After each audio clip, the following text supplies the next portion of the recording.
Ah, the joys of silence. Hello, everyone. Welcome to the stream. I'm Bogus Meat Factory, ladies and gentlemen, boys and girls, children of all ages. Tonight, we have ourselves a wonderful night. My good friend Nick is going to be joining me shortly. He's in a mad dash to get home and answer the call. Tap to GG. How's it going, dude? It's so good to see you. How are you today? We're playing some interactive fiction tonight. I know. It seems weird. Now it's my turn, stranger. Oh, I don't have the notifications on the full screen. Thank you, Fretful MBQ, for the follow. Thank you so much. We're playing some interactive fiction. I know a lot of people are terrified of the idea of someone streaming interactive fiction, text adventures, these sorts of things, but we've been doing it every single Friday for months now, and it has worked wonderfully. It's been a blast. This, of course, all started with I had been introduced to text adventures. I always had known about Zork in my life, but a young teenage me got plopped down on my desk a find from my mom. She always had found these old PC games that she would bring in for me. These delightful old, just compilations and things like this. We got, the Lost Treasures of Infocom, which I attempted to play, but teenage me was too impatient, too impetuous. Didn't capture my attention at those times. Little did I know that I would be back in full force as an adult. But my love for adventure games really began. One of the games that she plopped down was Spellcasting 201, the Sorcerer's Appliance. New follow off the bat. Hopefully not a robot. I don't think it is, but it could be. Who knows? How's it going, Lip? Spellcasting 201 was a game published by Legend Entertainment that was made by Steve Moretsky and was the second in a series. I hadn't played the first, hadn't played the third. That was literally, kind of a Revenge of the Nerds, but meets Harry Potter. Stevie M. I know. Oh, Stevie M. Oh, Stevie. Man, I love Steve Moritsky to death. And it's what spawned this massive love for him and his works. But as I grew up, my friend Nick had to stay with us for some time. And he was like, I want to play Zork on stream. I want to play Zork. Of course, it was initially for the podcast we were doing. But it ended up being I was like, yes, absolutely, let's do Zork together. And it became a magical, transformative experience, one where we were able to really work together fantastically. And it was a lot of fun, more than anything. And so that spawned us wanting to do this more. And then it became just a spiral into this, rabbit hole of awesome. And we thought it would be a good opportunity. We were doing this podcast on books based off of video games, and of course doing the Zork What Do I Do Now adventures done by S. Eric Moretsky, aka Steve. Sakura says, I feel that Pinky's favorite game would be Zork. Frobos. Zork. And so, we've been doing this podcast, The Literate Pixel, where we talk about books based off of video game series. We were doing Zork stuff. And then all of a sudden I was like, the interactive fiction competition's starting up soon. That's a big deal. I was excited. I wanted to do it. And so that just hit last week. We started playing some of those. Really enjoyed the stuff that we got to play. We have some stuff we're going to play tonight that I'm even more excited for. Literally, Bob. I'm so lazy. I just leave him out. I don't care anymore. Hold on. What do I have? Here, Bob. For you, buddy. There. Stay up. Nope. Have him sitting on your head. Perfect. Adding Fred. And so, yeah, it's been a lot of fun. The stuff we're going to be playing tonight, I'm super excited for. We're going to finish Aardvark, which we had a ton of fun with. It was very, very silly and campy in the best ways possible. We're going to finish that up, and then we're going to play one game in particular that I'm so excited for. I can't even tell you. I'm super, super excited for, what is it called? It's the last night of Alexis Grad. I'm so excited for this game because it's a strange, wild co-op game. It is a co-op, it's counter-op, asynchronous game. Mike says, I keep forgetting the title too, but I really enjoyed it. I'm glad, Mike. Did you play with someone else? Sakura says, I saw a new thing about a new Minesweeper speedrun record beaten after 10 years, so I'm playing Minesweeper. Nice. Play by post 20 game. Did you play with someone else though, Mike? Or did you do it? Okay, yeah. Awesome. That's very great. Played over Twitter. Ooh, very nice. So I'm super excited to play it where we both play at the same time. I don't see his screen. He doesn't see mine. We don't talk to each other outside of saying or messaging each other that we have made a decision, that we've moved on to the next step. We can't move past each other. We always have to move in sync, make the right decisions, and move on to the next screen. And at certain bits, we'll be getting codes that we have to put in that the other person is going to give us to inform the computer about the decisions the other person has made, I'm guessing. And we are both going to have to be going to war against each other. Audio Eric, it's a pleasure to see you. I'm vamping for time until Nick gets here because he's walking from his car to his apartment as we speak. But there's another thing that happened the other day that I'm freaking the freak out about. Shenmue. I'm so excited for the Shenmue animated series. So a trailer dropped for Shenmue, the animated anime series that's being put on Crunchyroll and Adult Swim. And it is beautiful. It's beautiful. I didn't think... Part of me was very hesitant. I am... hold on. We have royalty amongst us. The Earl of Chesterwick. Earl of Chesterwick. If we get through... Aardvark versus Hype, we're going to be playing a game where I will be playing royalty, having to make the hard decisions for my kingdom. And I think of you every time there's a lord, lady, or king or queen. I'm like the Earl of Chesterwick. Yes. So let's sound the trumpets for Earl.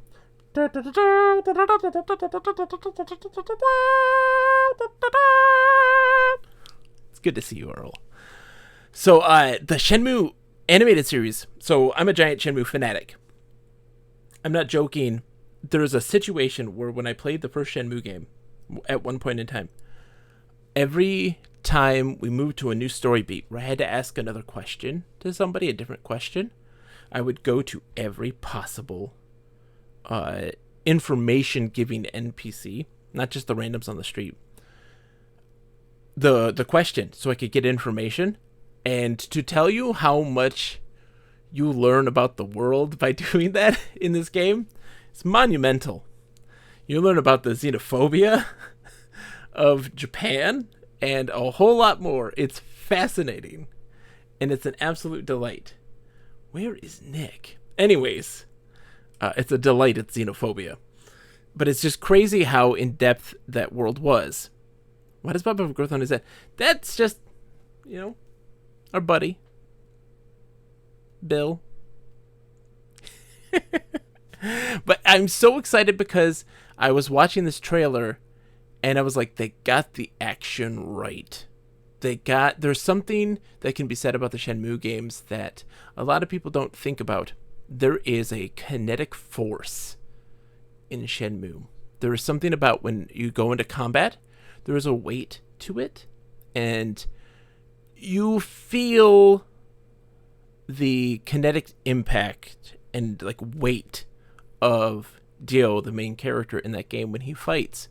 He does like an elbow and stuff like this. It's just bam, like you feel it. There he is.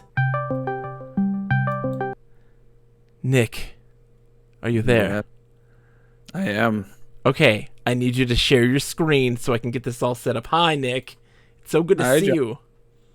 It's good to see you. I've missed you. How are you, my friend? What do you need to see? Just your browser or whatever we're going to be playing the games on. Stare into eternity, John. Oh no, I hear myself. Oh no, I hear myself. Thank you. Thank you. Oh no, I still hear What myself. happened? Oh no, I still hear myself. Why does it cause you to hear yourself? Because you're sharing the Because Discord. you're sharing the Discord.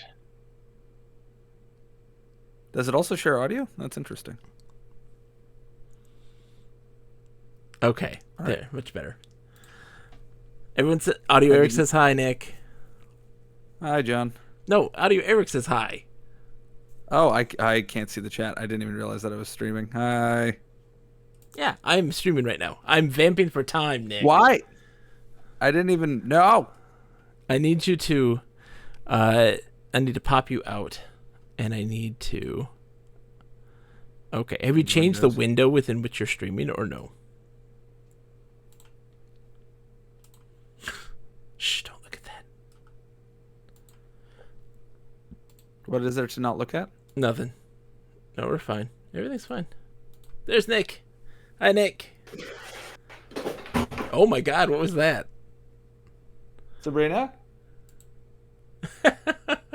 Oh no. 1 second. I'll be right back. Okay, Nick. Be careful. Bling. Hopefully I don't get killed. Please don't die. I'll try not to.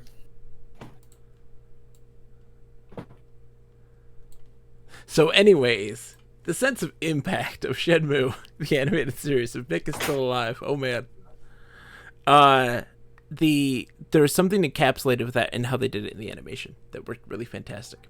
It's the idea of like distributing your weight into a force, you know, in martial arts. It's encapsulated in that game. It's encapsulated in this animated series, and it looks so fantastic. Listen into the distance. Let's all be very quiet and listen to the conversation Nick is having with his fiance.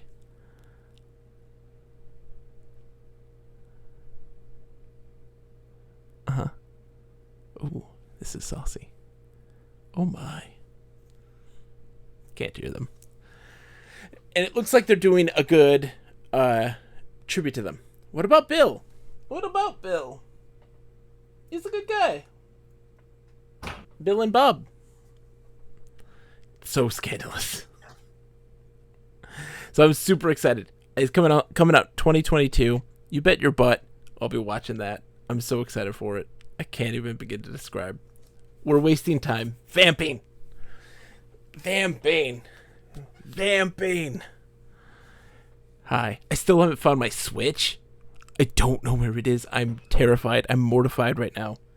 I am in a panic. Live. Nick, you okay? Audio Eric says, are we excited about Sora? Nick, are you excited about Sora? Can't hear a word you're saying, though. I know you're speaking. Earl, I wish I could. My Switch is missing. We have no idea where it is. I have turned this house upside down. We haven't taken it anywhere.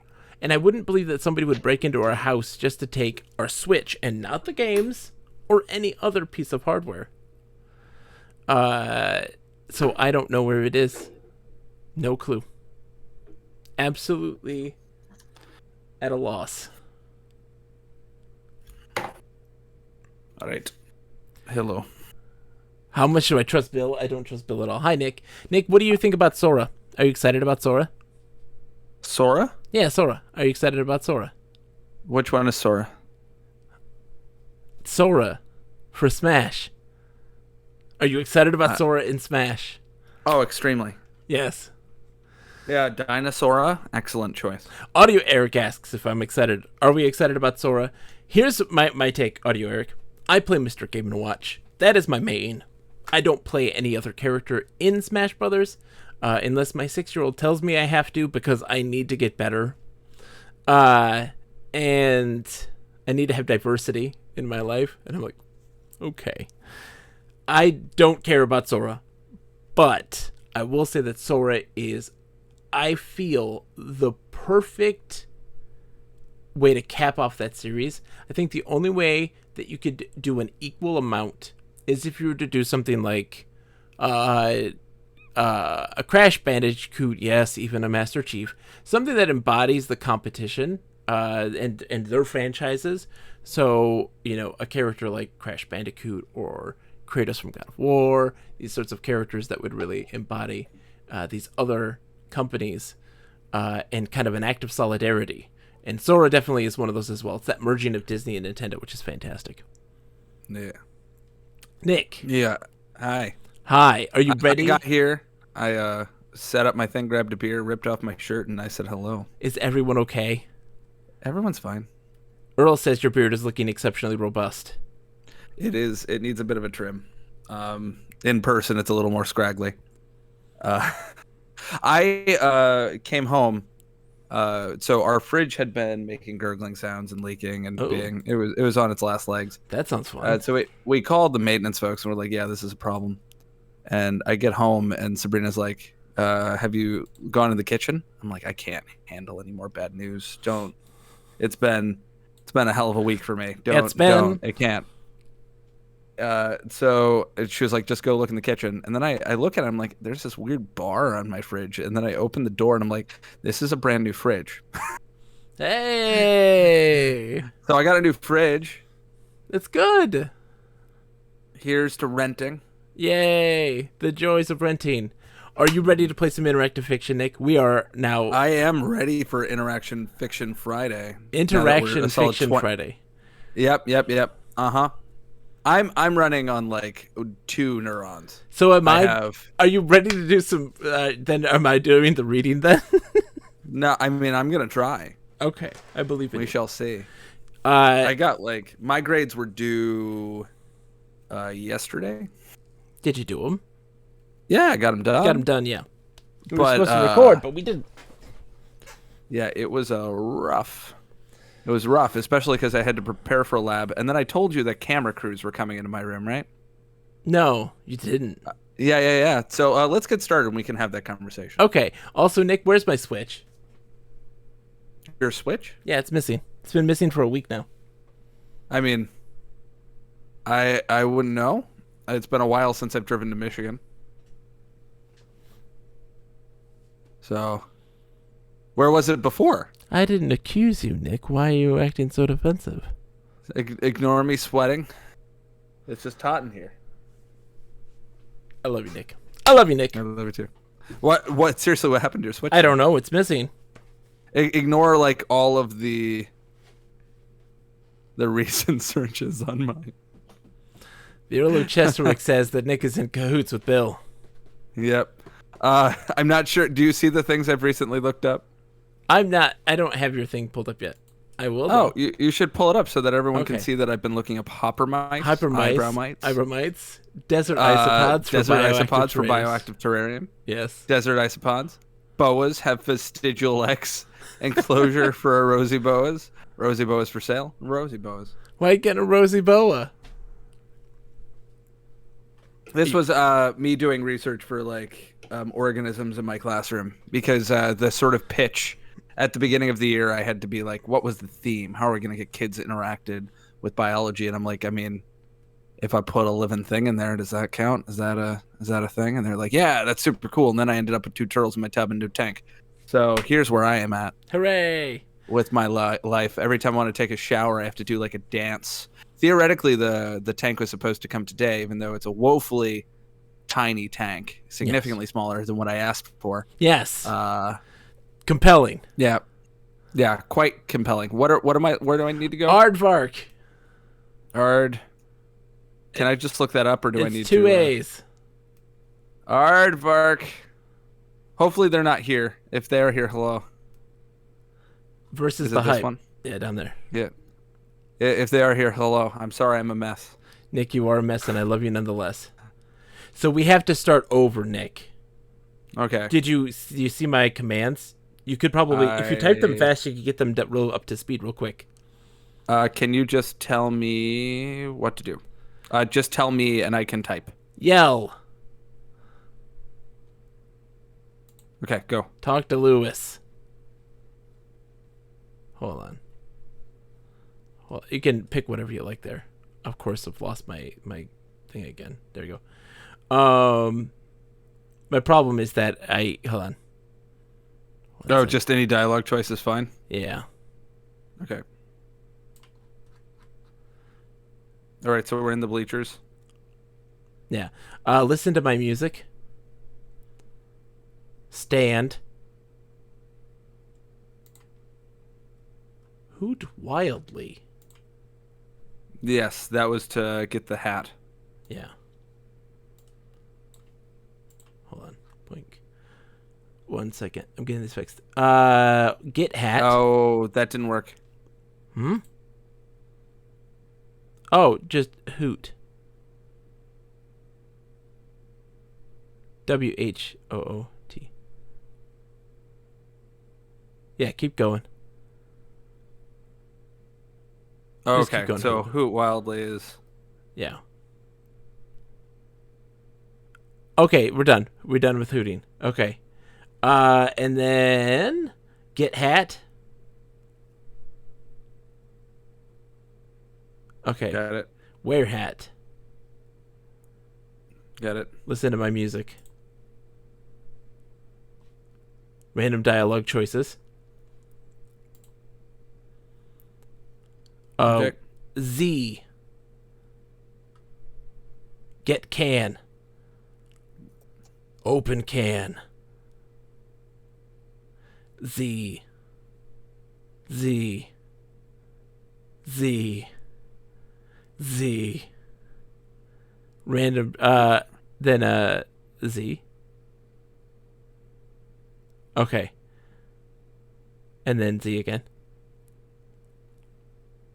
Okay, press any key. Any choice you can pick is fine. And any choice again. You can absolutely do any. Keep going. Alright, yep, we're coughing blood.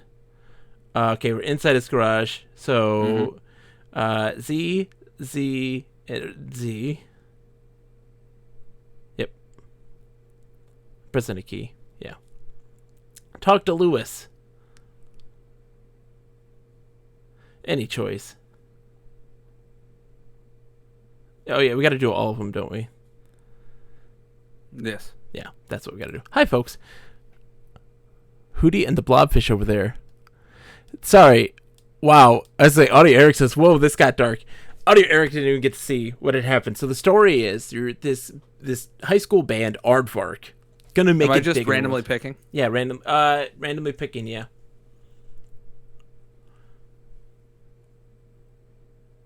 Okay. Anyways, we are this high school band, and one of the members was at a school assembly while the rest skipped out to practice. And Outside that one girl's house. yes. Oh wait, who'd you pick? You pick Get the Tape. Play as what's her name? Because that was the guy we didn't finish. Hold on. Okay. So we Switch need to to. Paul? No, not Paul. The other one. Who's the lady? Amanda? Amanda. Yeah. Switch to Amanda. Okay. And then. So she's in the gas and stuff. Yeah. It's go to gas and stuff. Yeah. So let's see. Look at stuff.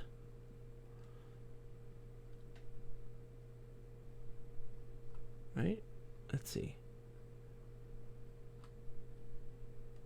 Oh, talk to clerk. We need to talk to clerk first. Because we want to get latex. Yeah. We're looking for balloons. So what happens in the game... Nick, do you remember how to solve this puzzle? You could probably do it on your own if you remember. While I recap this. Okay, we'll try. So... Sure. Yeah, so one of the members goes to a school assembly, and they're giving out free new soda hype. And in that process, everybody drinks it, starts coughing up blood and rampaging.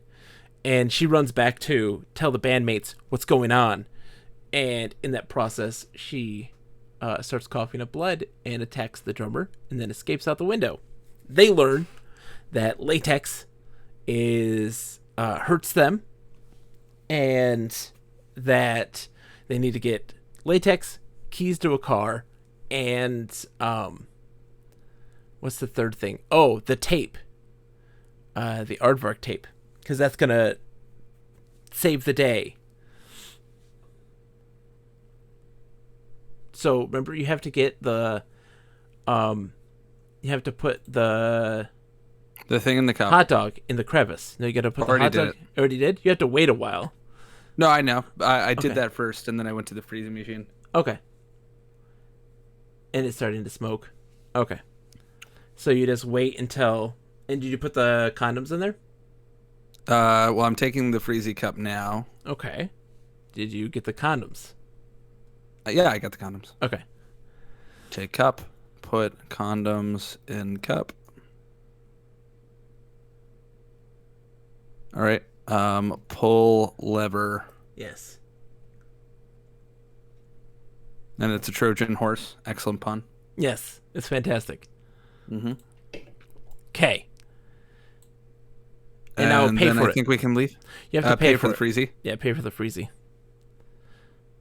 Oh, you have to wait, though, remember? Yeah. Yeah, Z until he's done. Drops the towel, stomps on it, picks it up again. Okay. Alright, so now he's done. So pay for freezy. Is it? How do you spell freezy? Two Is it E's, I think. Crap. Oh. Inventory.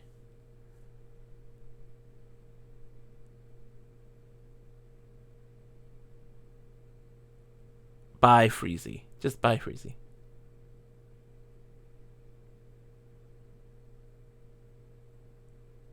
There. All right. Now And then leave? Yeah. All right. Okay. Switch to Paul. We did Paul first. All right. So Paul was... Let me see. Paul is trying to get into his car. Look at the fountain. While his brothers. Yeah, look at the fountain. Get quarter. Call cops. Yeah, this was quick. So yeah.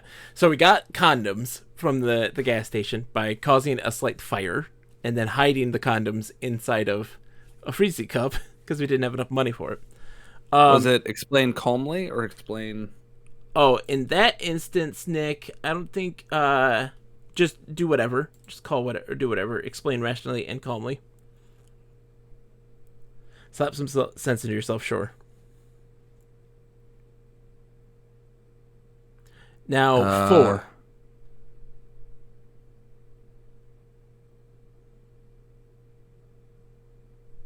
Oh, so oops, I picked the wrong choice. You have to go get another quarter. Go get another quarter. It's the What were the choices? There's... You consider a moment, but instead the voice on the phone continues. Oh, Press because forward, we didn't press see five. the. So we have to. Sorry, just get another quarter and call the cops.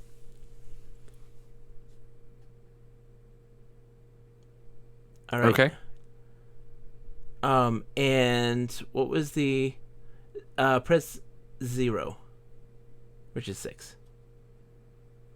Right. I Yep. always forget that. If this is an emergency, hang up and dial 911. If this is not an emergency, press 1 to leave a message. If you would like to hear the station's normal working hours, press 2. If you would like to know if what you're doing right now is illegal, press 3. If you would like to be connected with our after-hours answering service, press 4. Or you can press 5 and dial your... Was it 4? 4, yeah.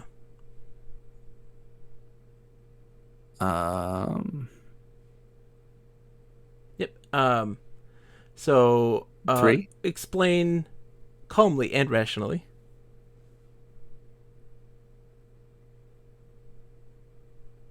Pause for a second. Okay, press the key.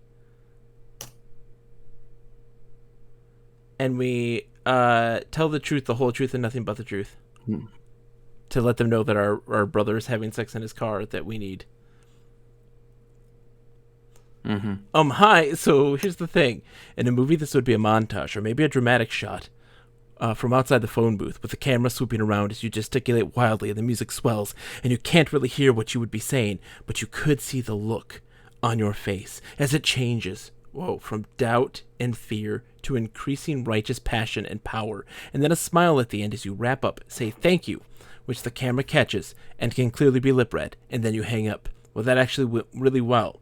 There's a squawk of the police radio from the police car, and then a scramble of movement inside. The police officer rushes out of the car, stumbling and wildly gesticulating with the nightstick. She raps against the window of your brother's car, and then there's a scramble of movement from inside there. Then there's a burst of a car door opening and a continuing scramble of movement as your brother exits the car post-haste, along with his companion. His companion goes one way, he goes the other. The keys to the car go up for a smallish instant, then down semi-permanently, and the police officer zigs after your brother, then zags after the companion, then zigs back, then zags back, then gives up, then appears to decide that she did a good job, nods to herself, and climbs back into the police car, and almost immediately dozes off again. Well, that actually went really well. Hooray! And how satisfying that you solved the puzzle of how to get the car without any real issues or trouble. Yeah, we did it great. It's been actually a while since you've done something, but so much happened in response to the last thing that you did, it actually freaks you out a bit. Cool. Pick up keys. Yeah. Oh, right. All right. Desk squirrel. Grabs the keys. Yep. I don't remember how to deal with the squirrel. Hold on. We did this, didn't we? I thought we did, but I don't remember. Oh, that's right. We have to go to gas and stuff. And get food. Is it and stuff? Peanuts. Yeah. And we have to get latex and wear it and touch the What, cashier. how do you spell it? Go to convenience store.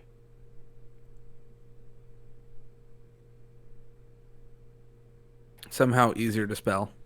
Yes. All right. So, look at stuff.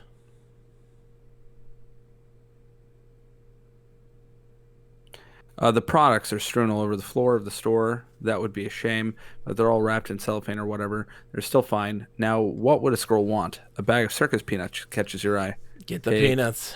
Bag of circus. Why so peanuts. specific? Just get peanuts. They're not peanuts. Circus peanuts are not peanuts. Okay. Get latex as well. They are shitty food. Why are we getting latex? Because we're gonna get blocked on the way out. Oh, sorry. Look at roller.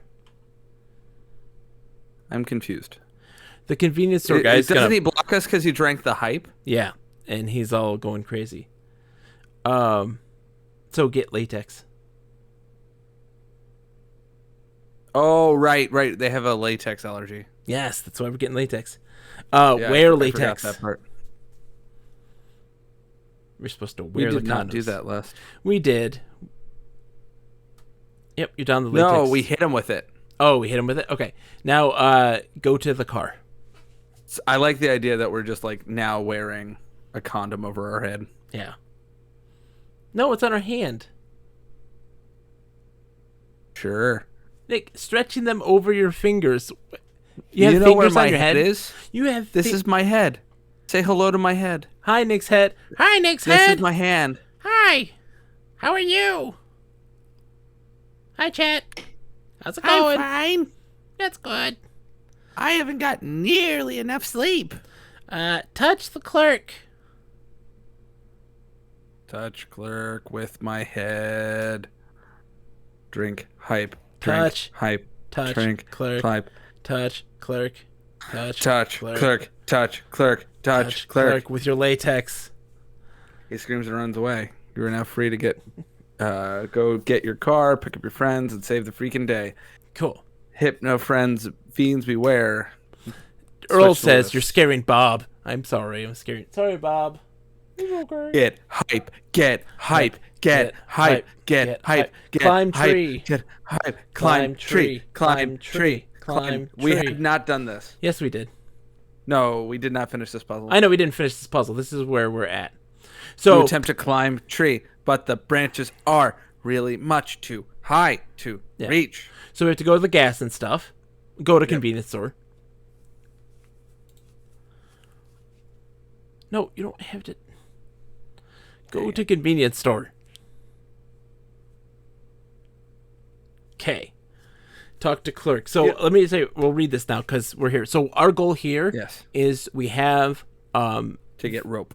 Well, we also have to get the demo tape of Aardvark to which Lewis had given to a girl that he has the hots for, that she does not have the hots for him. So, Indeed. desperation. Desperation is the only reason for anyone to come to the gas and stuff. Desperation and freezies. And maybe some sort of tree-climbing rope.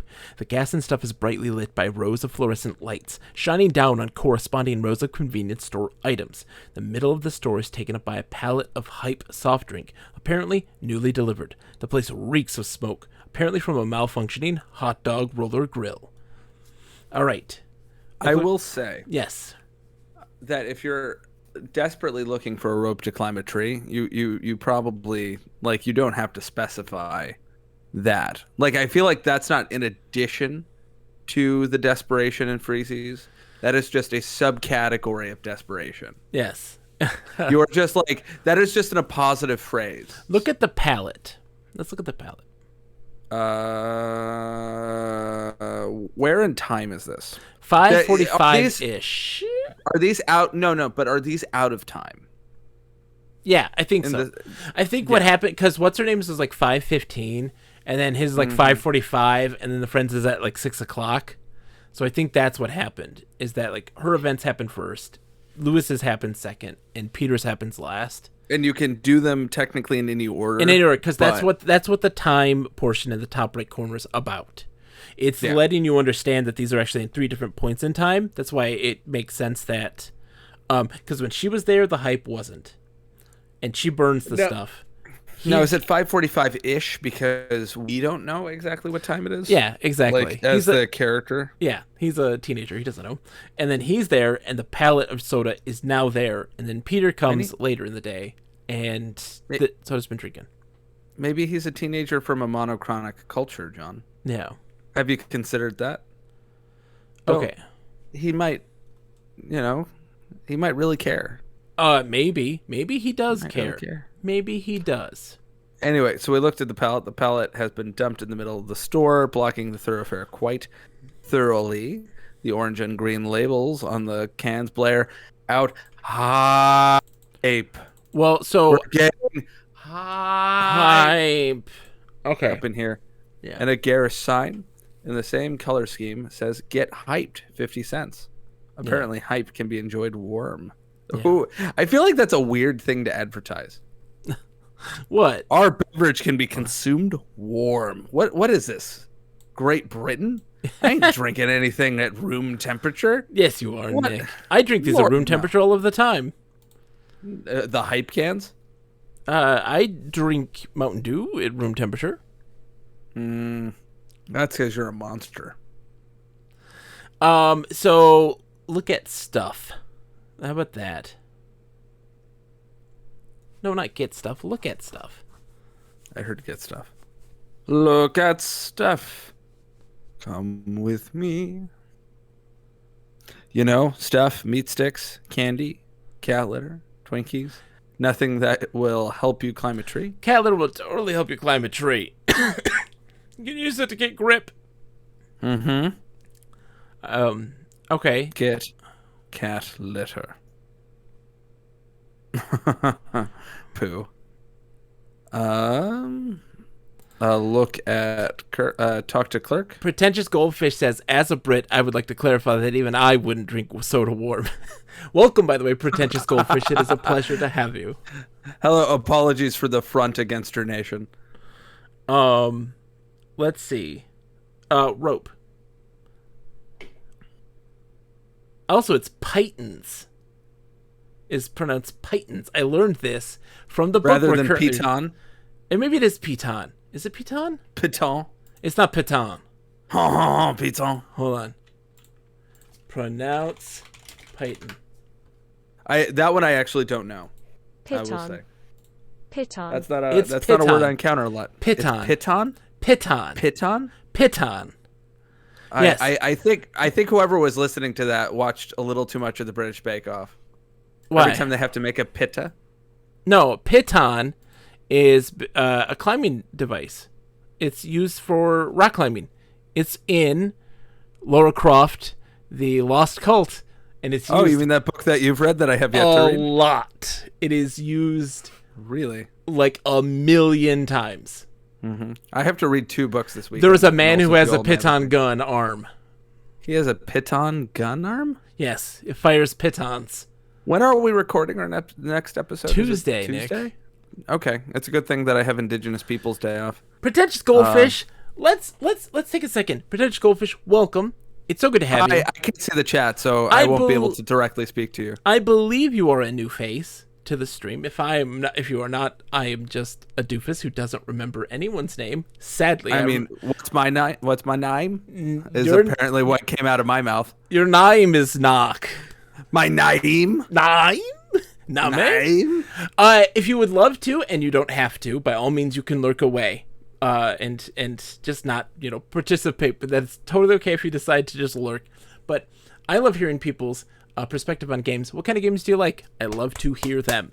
I love to give people venues to enthuse. So if you'd like to, you're more than welcome to. Nick! I like board games. Climbing but those are pitons. hard to stream. Climbing pitons. It's not hard to stream, Nick. Come on now. Climbing pitons. I mean, I don't have the cameras for it. Ladder? And I am not the biggest fan of tabletop sims.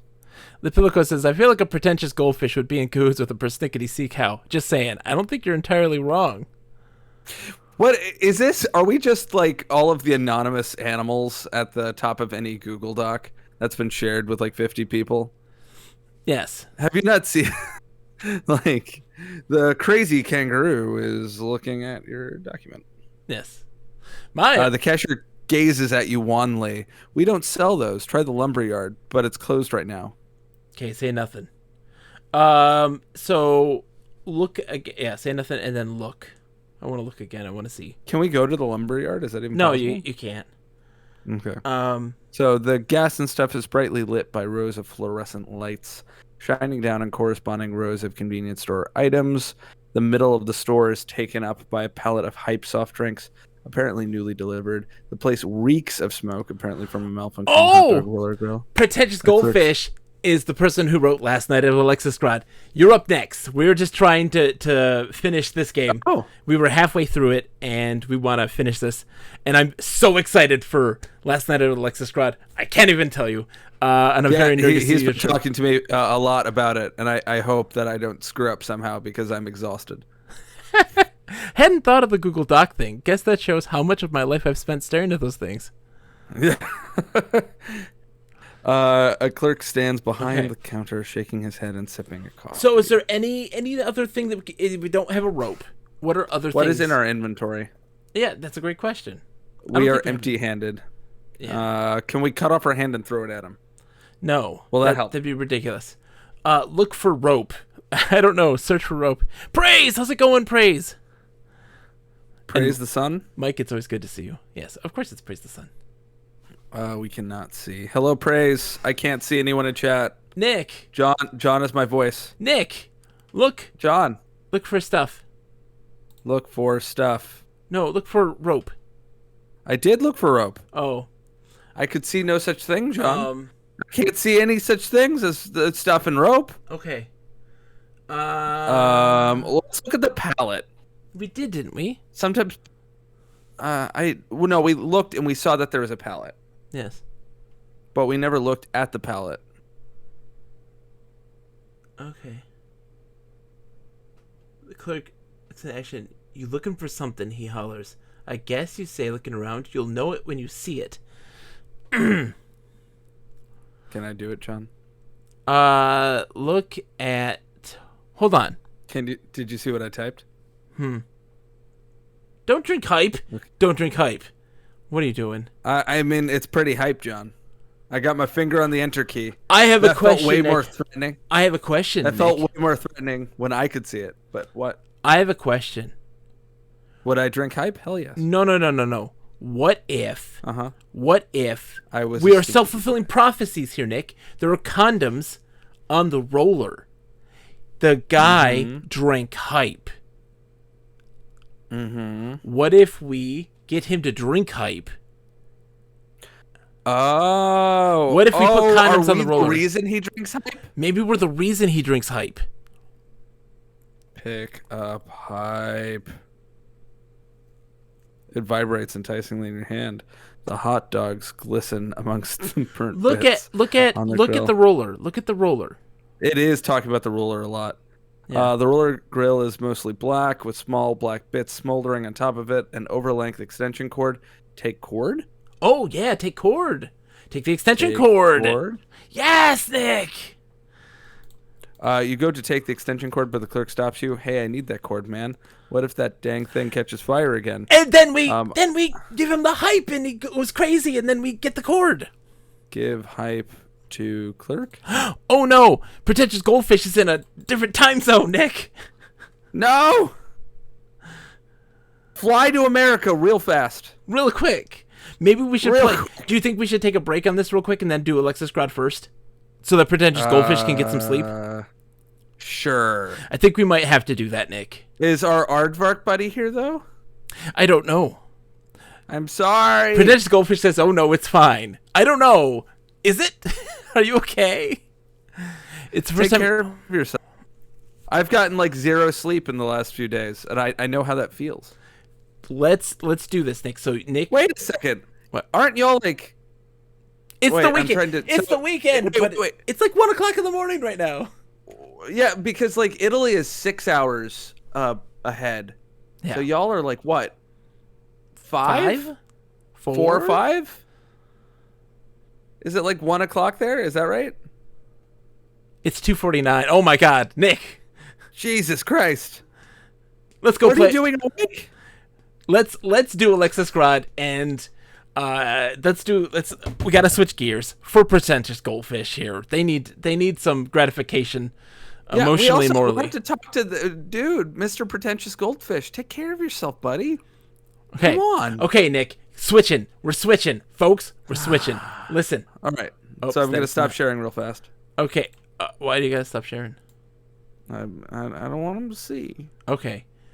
So, Nick, hold on. Can you change your They're window not going to size? see my screen anymore, are they? No, they're gonna need to see your screen. What I need you to do is change your window size to be long and thin. In Discord? No, in your web browser. Okay. One second. Okay. Is it long and thin now? There we go. It's not. That is Well, long it's not and long and thin. No, it's tall and thin. Tall and thin. Sorry. Tall and thin. Long is... Is that what you want? No, I want tall and thin. I'm sorry. Okay. So the opposite of what I did. Yes. Actively the opposite of what I did. Audio Eric right, says, I'm ready for my Switch. Yes, I wish I had my Switch. I don't know where it has gone. Wait, seriously, what happened to your Switch? I don't know, Nick. For a hot second, I thought you were saying that I had accidentally taken your Switch when I had moved back to Philly. That is perfect. I was like, did I? That is perfect length. Okay. So All right, let now I me... have to find that folder. Yeah, you do. One second. I don't remember what I called it. Oops. Okay, let me see if I get this You're right. not seeing me look at my folder. Okay, I'm moving Nick. Moving myself up. Nope, that didn't work correctly. Do you remember what that folder was called, John? It was called I Have Competition.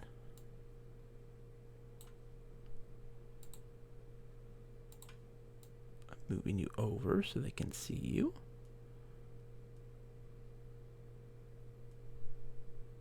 I'm going to shrink my webcam.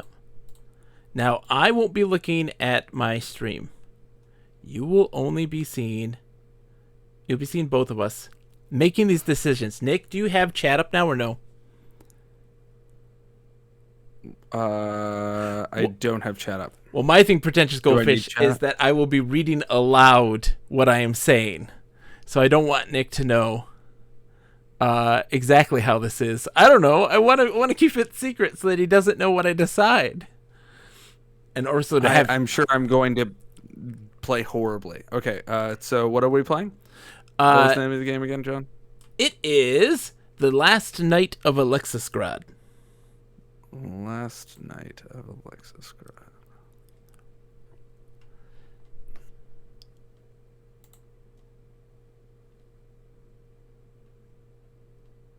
Now, I'm going to be muting you, muting myself, because I don't want to know what you're doing. You got to play it your way. Exactly. I want to go completely unaware of what Nick is doing so that it is a surprise to even me. But you guys will be able to see what he is deciding on doing. Before you mute, though, you need to tell me if you can see it. I can. So, are you seeing the game? I am seeing the game. Scroll down. Whoa, not anymore. Okay, scroll down. I just want to see what happens at the bottom here. All right. Will the save credits be scrunched up there the entire time because of how we have the... No, I don't know. There it goes. Is that better? That's better. All right. Okay. And I want to see good. They can see all the stuff there that is legible. So Nick, you have to go in our Discord to Okay. You will be the one who... Well, first we're going to pick out what you're going to play as. All right? Okay. I already told you what I was going to... You're right, you have? Okay. I'm going to be the elected dictator of the republic. Okay. I'm assuming it's an elected dictator. I'm going to read this all to chat so that they are privy to what is happening. And you can stay with me for this, okay? The sky is dark. A month ago, the sun set for the last time. Those who wonder, as everyone has from time to time, can only guess where it has gone. The stars, always bright, are the same. And life goes on as it must. Even as the winds slowly become colder and the food stores begin to run low, some people see opportunity in the starlight. The king has ordered his troops to march north to restart the war that ended in a stalemate 4 years ago, a war to retake the breakaway province that has for hundreds of years called itself the Republic, and its capital city, Alexisgrad. In this two-player piece of interactive fiction, you and your partner, Nick, will each take on the role of one of the leaders of the two... my partner? We are partners in life, Nick. I love you very, very much. You're Hi, my John. hetero life mate. We'll take the role of one of the leaders of the two forces vying for control of the city of Alexisgrad. One of you will play as the Republic's newly elected dictator, Nick. A woman who suddenly finds herself powerless in a city that is crumbling around her, forced to make decisions about liberty or safety, history or future, country or people, survival or duty. The other player will take on the role of the king's army's general, a man ready for a fight which it does not seem the Republic is able to give him, appearing to leave him not only with the question of whether he will take Alexisgrad, but how he will take it. Players must follow two very simple rules in order to make sure that the game can be fully enjoyed, and not just break horribly. Each time you press a link on a cyan-colored text, your partner must also press on a link. That way you'll always be at the same part of the story relative to each other. Of course, this will mean you'll have to be in touch with each other verbally, over video call, through an instant chat message service, etc. At regular intervals, you'll be given codes and asked to input codes. You must tell your partner your code, and then you must select your partner's code, which they should tell you. So, Nick, you can unmute yourself to tell me you've made a decision, okay? And I will unmute myself to tell you.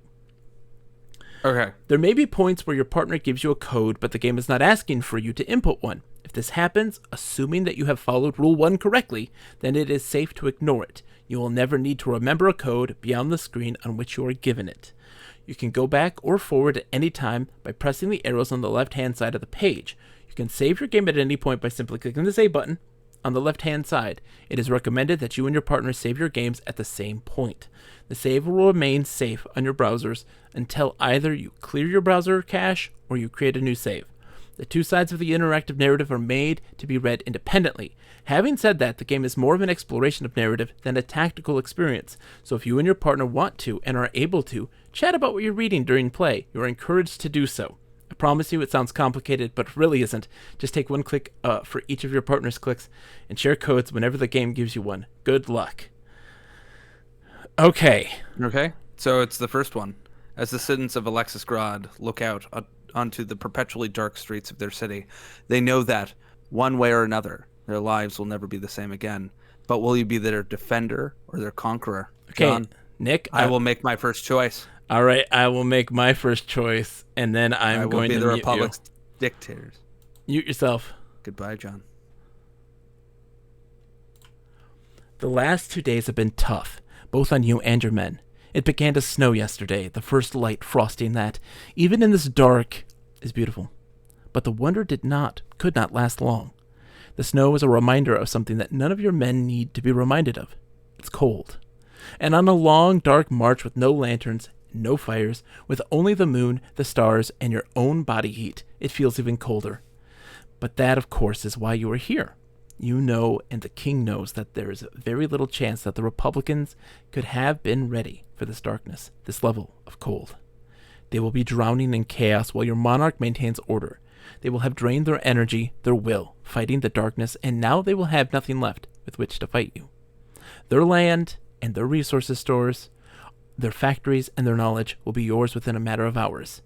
You had been going back and forth on whether you should march dark, but seeing Alexisgrad for the first time 2 days ago made up your mind for you. You had been naive. You realize to have expected the city to look how it had the last time you were here as the military representative of a diplomatic envoy 5 years ago. Then, too, you had first seen the city at night. Your small royal contingent outnumbered 3-1 by your Republican honor guard, and back then it had glowed. The light echoed around itself. Escaping confused from the layers of smog and smoke, yellow pus escaping from a wound, you had hoped that light, the way that it blinds the city and turns the night sky into a hazy orange mirror, would cover your approach. But now, in this infernal night, without end, Alexisgrad merely shimmers, twinkles of small lights like scum on the surface of a lake. Even so, as you march through the streets, blown apart and deserted by some unknown turmoil, you can still smell smoke.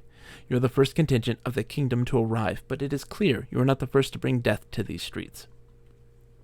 You came through the southern gates, the main entrance to the city, but faced only minimal resistance. A few Republican guards, surprisingly loyal but woefully underprepared, Republican citizens have scattered before you since your forces split into 3 columns to better navigate city streets, littered with rubble, bodies, and slogans. Some here socialist, some here there Republican. A part of your mind, a small part, not taken up by the watchfulness of battlefield command, wondered whether the Republic had already fallen, but now you see that it has not. Finally, a line of resistance, a sudden cordon of Republic soldiers block your path towards the Senate, and just at the point you had been expecting resistance. The road is called Liberty Way now, but from the city plans you have studied by starlight every night while preparing for this assault, you know you are on what used to be Monarch's Way. It's the main artery in the old part of the city, the central core built by your peoples long before the rebellious uprising that created the Republic and rechristened the city Alexisgrad. I like the wall of text. Don't worry, pretentious goldfish, I like it. But history can wait. What concerns you now is the future, and what stands between you and it. You've already rejected the notion of pushing your way painfully through the little back alleys of central Alexisgrad, losing your men to cramped dead ends and rudimentary traps. No, you will break through as the 1st Brigade of the King's Army should, marching straight down Liberty Way, the only entrance to the center of Republican power large enough to safely take you. Which means getting past the line of hard-faced soldiers ahead of you. There is the sound of screaming and a round of gunshots, and Colonel Bechtolt's regiment appeared from one of the larger side streets. He nods to you from his position at the front, spurring his stallion on and dismounting when he comes up beside you. Just as we thought, then, General. Minimal civilian resistance, easily dealt with, in the main force across Monarch's Way. Colonel Bechtold sneers at the enemy line, and then takes this sneer and moves it around the general area. Major Proofer's division is not here yet, I see. I will. You know my opinions. Oh, blah, blah, blah, blah, words. Major Proofer's division is not here yet, I see. You know my opinions there. A small group of civilians, crudely armed, dashes from buildings and begin to head south. Bechtold gives a little nod of his head, and his guards put them down. Some of your own men flinch from the sudden gunfire, and you see some who would usually have been stationed with Major Proofer let out little gasps of shock at the brutality. But Bechtold takes your attention before you can react. So what do? The Republicans are ill-prepared for us. That much is clear. This will be the John? only... Yes, Nick. Oh, yes. Yes, Nick. I have made a choice. Okay, I haven't yet. Hold on, I'm reading still. So what do? The Republicans are ill-prepared for us. That much is clear.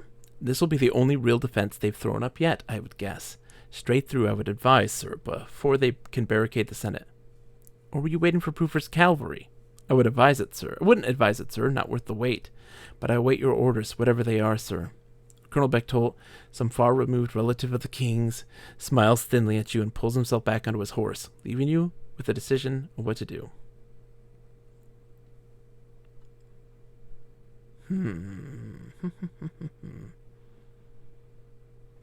I don't necessarily agree. We're not ordering a charge.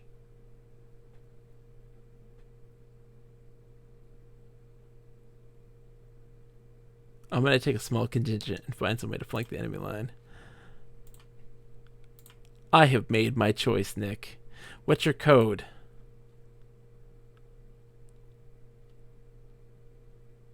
Nick, I can't hear you. Hello. Hi, my code is A3. What is your code? 1A. 1A. Okay. Bye, Nick. Bye. Wait. Before you go, What? can you ask? I mean, I'm assuming I can be heard. Pretentious Goldfish, if this Ivanov character is at all inspired by Cicero? I just want to know. Tell me when you get back. Okay. Bye, Joe. Bye, Nick. A commander is not like a parent. You are allowed, encouraged to have favorites. Of course, worrying about this thought does not even cross your mind. Perhaps if you were a Republican general, this would worry you. Sworn as you would then be to uphold the principles of democracy, equality, and liberty, but you are only sworn to the king. That some people are better than others is something that has been drilled into you for as long as you have been alive. And so you pick the best, watchful, agile, fit, intelligent, and, of course, experts in the art of killing. Every good general knows which of his men are soldiers and which are killers, for a soldier is not a killer. Yes, soldiers kill, but that is not what they are. A soldier deals in orders and objectives, training and strategies. Soldiers will kill in the same way and for the same reasons as they march or dig trenches or patrol. Killers are different. You do not know whether the difference stems from motivation or execution, whether they feel differently about it because when they kill, they do it with an artist's flair and a scientist's compulsive precision, or if they do those things because the taking of a life is worth something to them in itself, something more than the result of an order or a part of a strategy, or more even than the venting of rage. For a soldier, the taking of a human life can at best be an achievement, a job well done, or a proof of courage or skill. For a killer, it is more. For a killer, the means Choice has been made, John. Not yet, Nick. Soldiers kill in order to fulfill orders or strategies. A killer follows orders and strategies in order to kill. These are the men you take with you. Dangerous men, certainly, but this is what they are made to do. This is why you keep them close. Behind enemy lines, a professional killer, a man who kills for both duty and art, is exactly what you need to create the fear and chaos needed to break the line. Men who will not only hesitate to take another human's life, but will embrace it.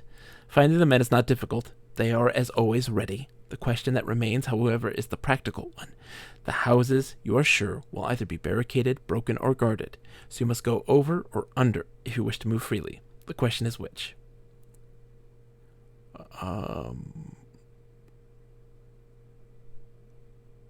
We're doing the sewer. That's the right way. Hi, Nick. They said they wish they were intelligent enough for that, Nick. I mean, you appear to be plenty intelligent, so you needn't. Nick, my code is B5. B5. All What right, is yours? I am 2B. Also, I have an unfair advantage in that I literally was a classical archaeologist, so they forced me to read a lot of Cicero. So I've thought a lot about Cicero. Nick is like, ooh, I know what this is like. Okay, Nick, are you ready? Go read. I'll read too. You heard my code, 2B? Yes. Or not to be. And you're B5. That is the question. Or not B5. It was B5. No. But I was just. Okay. I was trying to. I thought we were doing a bit. We weren't doing a bit. That The wasn't a bit. stink seeps rather than engulfs. It is unavoidable. All the different smells of different rots that humanity produces.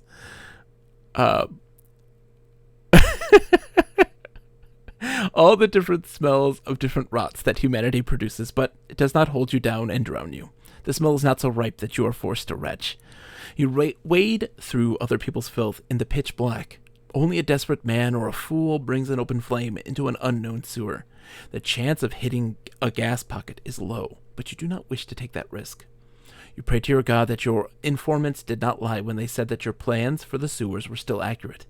That in all its time, the builders of the Republic never felt the need to alter the fundamental workings of this part of the network.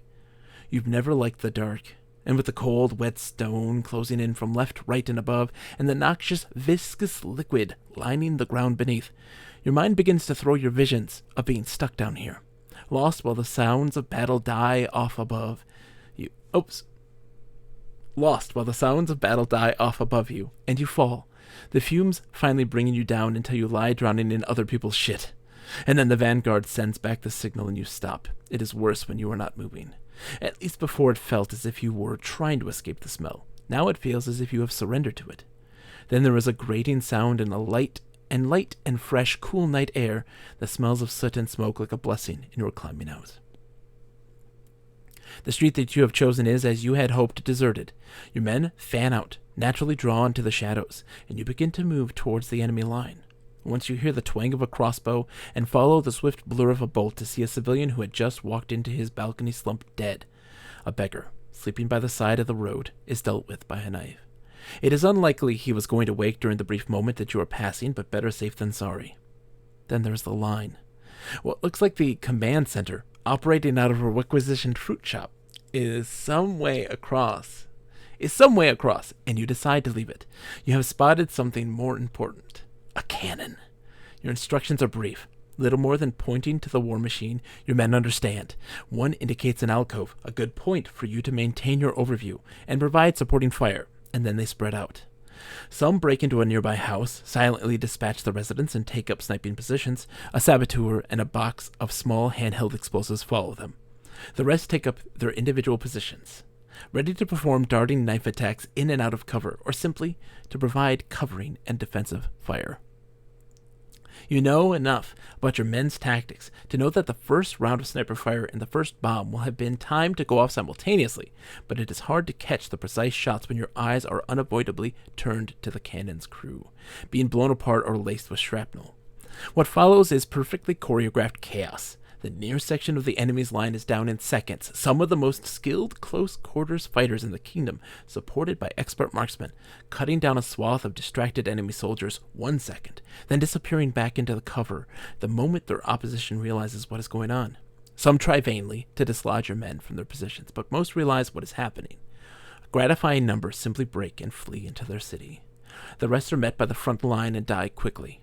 You don't let the momentum of the charge falter and send the soldiers off to push on toward the Senate building, a large dome structure that was one of the first things built in the city after it was renamed Alexisgrad, making it one of the oldest buildings in the city and one of the newest in this district. You have no plans, no diagrams for it, but it is not difficult to find standing on the site of the old royal palace. Only a token force was stationed outside, and they are dealt with before you even arrive.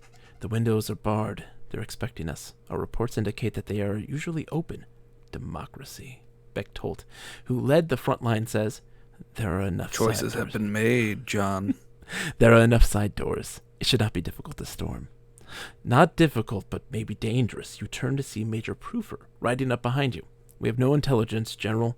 Likely they're barricaded inside. We're in a position of strength, sir, easily able to maintain a siege. I would try to bargain, sir. Kill them, sir. You have the rats in a trap, marching under the king's flag, and butcher the vermin. Your two advisors, as usual, disagree, but the decision is ultimately yours.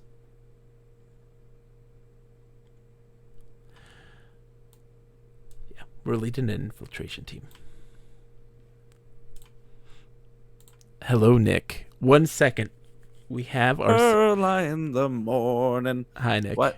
Hi. I have to do a haiku, Nick. You want to stay here and entertain people for the haiku while I write it? I cannot read what they're saying, but sure. Okay, just sing a song. Why don't you sing me a song while I do the haiku? What song would you like, John? Whatever. Surprise me, my friend. I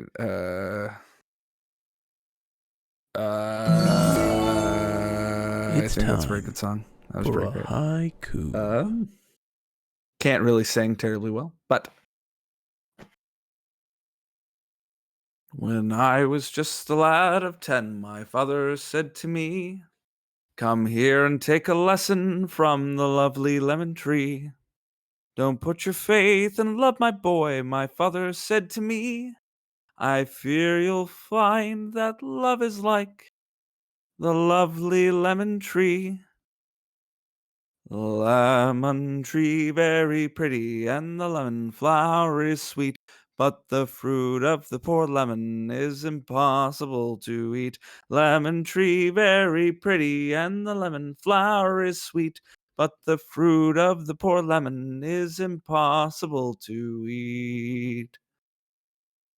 One day, oh no, I skipped a line. 1 second.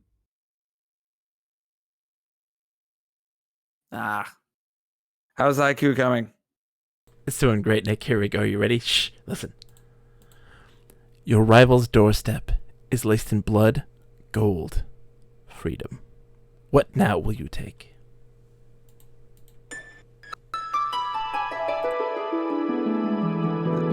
I don't. You're taking freedom, you This has authoritarian been fascist bastard. A haiku.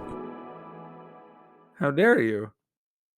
My Hi, code Nick. is 3A. Hold on, let me give Hi, you my John. code. My code is C3.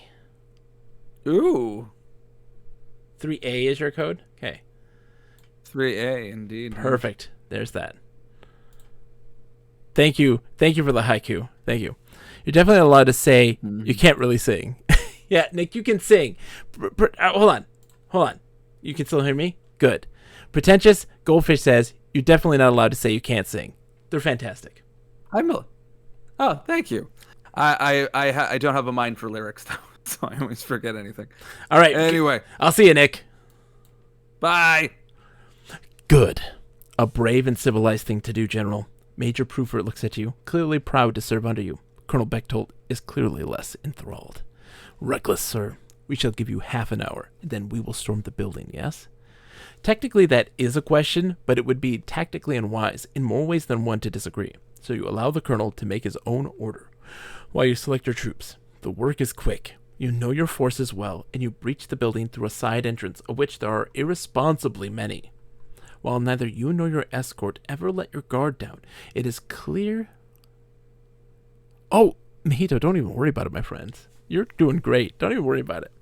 While neither you nor your escort ever let your guard down, it is clear quickly that you face no resistance. You see exactly two people, both civilians, in your march through the building. One is hugging his knees and does not seem to notice you as you push your way past him, while the other hides badly under a table, which you all find easiest to simply pretend to not notice. As for guards, there are none, which could be bad or could be good. There are too many possible explanations for it to be worthwhile doing any more than think of them. One is that they're guarding the main chamber, but you disprove that when you arrive there, pushing aside one of the many dark wood doors and walking unimpeded into the large hall beneath the central dome of the building. By day, the room is a rainbow. The regularly changing stained glass window, updated each time the Republic deifies another one of its citizens, sending points of color slowly gliding down the senators' faces. By night, the room is just a room, round and high with steeply tiered seating and only a small area for standing in the middle, all modeled on the design of an anatomy lecture theater. The room is not empty. Almost opposite you, a small group of individuals attempts to hide or take cover behind chairs, while just behind, two small groups of individuals are tied together, staring at you and at each other with varying degrees of fear, hatred, and disgust. Three bodies lie slumped over chairs, two with bullet wounds still oozing blood, another with an equally fresh knife wound. One of the shot ones might still be alive, but no one is giving her the medical attention she would need to stay that way for long. So you ignore her and turn your attention to the focal point of the room. A single unarmed, well-dressed old man standing stooped and unsure in the center of the room. "You are the kingdom's forces?" he asks. There is a moment of silence, many of your men glancing down to check that they are indeed wearing their insignias, before you politely clarify that yes, you are the leader of the kingdom's forces here. "Well," the man says, clearly expecting this answer, but still not prepared for it, "we can't give you the Republic legally. That would be the dictator's decision. We could only ratify it, and the dictator isn't here." Confused, you ask for clarification. You're no expert on Republic political procedure, but dictator is not a term you are familiar with. The man explains in more detail than you had needed, but quickly enough that the Republic is in the process of rewriting its constitution, and that, in the meantime, certain and significant executive and legislative powers have been given to a single individual, the dictator, Nick, who isn't here. You ask where she is. The old man shrugs. Not here. She was in a committee sessions, the man thinks, but he does not imagine she is in one now. She's in one of the warehouses in the workers' district. One of the tied-up men says, before being silenced by a rifle butt to the jaw. There's a moment of tension until the old man shrugs. Or so we've heard. It's just a rumor. Everything has happened oh so fast. We do not really know what is going on. But everything else we said was true. The Senate does not have the power to issue a military surrender. You have to find the dictator. If you can persuade her to relinquish her power back to us, we'll sign your surrender. She might be too proud to do it herself. There are plenty of things you could do or say, but none of them is worth the effort, so you leave. If this dictator is indeed barricaded within a factory, then she is still easily within your grasp, and it will be much easier to take the Republic with this shambolic remnants of a Senate than it would be without it. The question that you have to ask yourself as you march double time back to your waiting army is who should lead the assault. I would do Major Proofer. Honestly, I don't like Bechtold. Bechtol's gonna kill everybody. I have made my decision.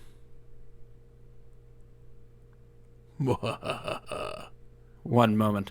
Okay. Mahito, how are you? I hope you're doing well. No need to forgive the tardiness, my friend. You were doing spectacular. Nick doesn't know what I am doing.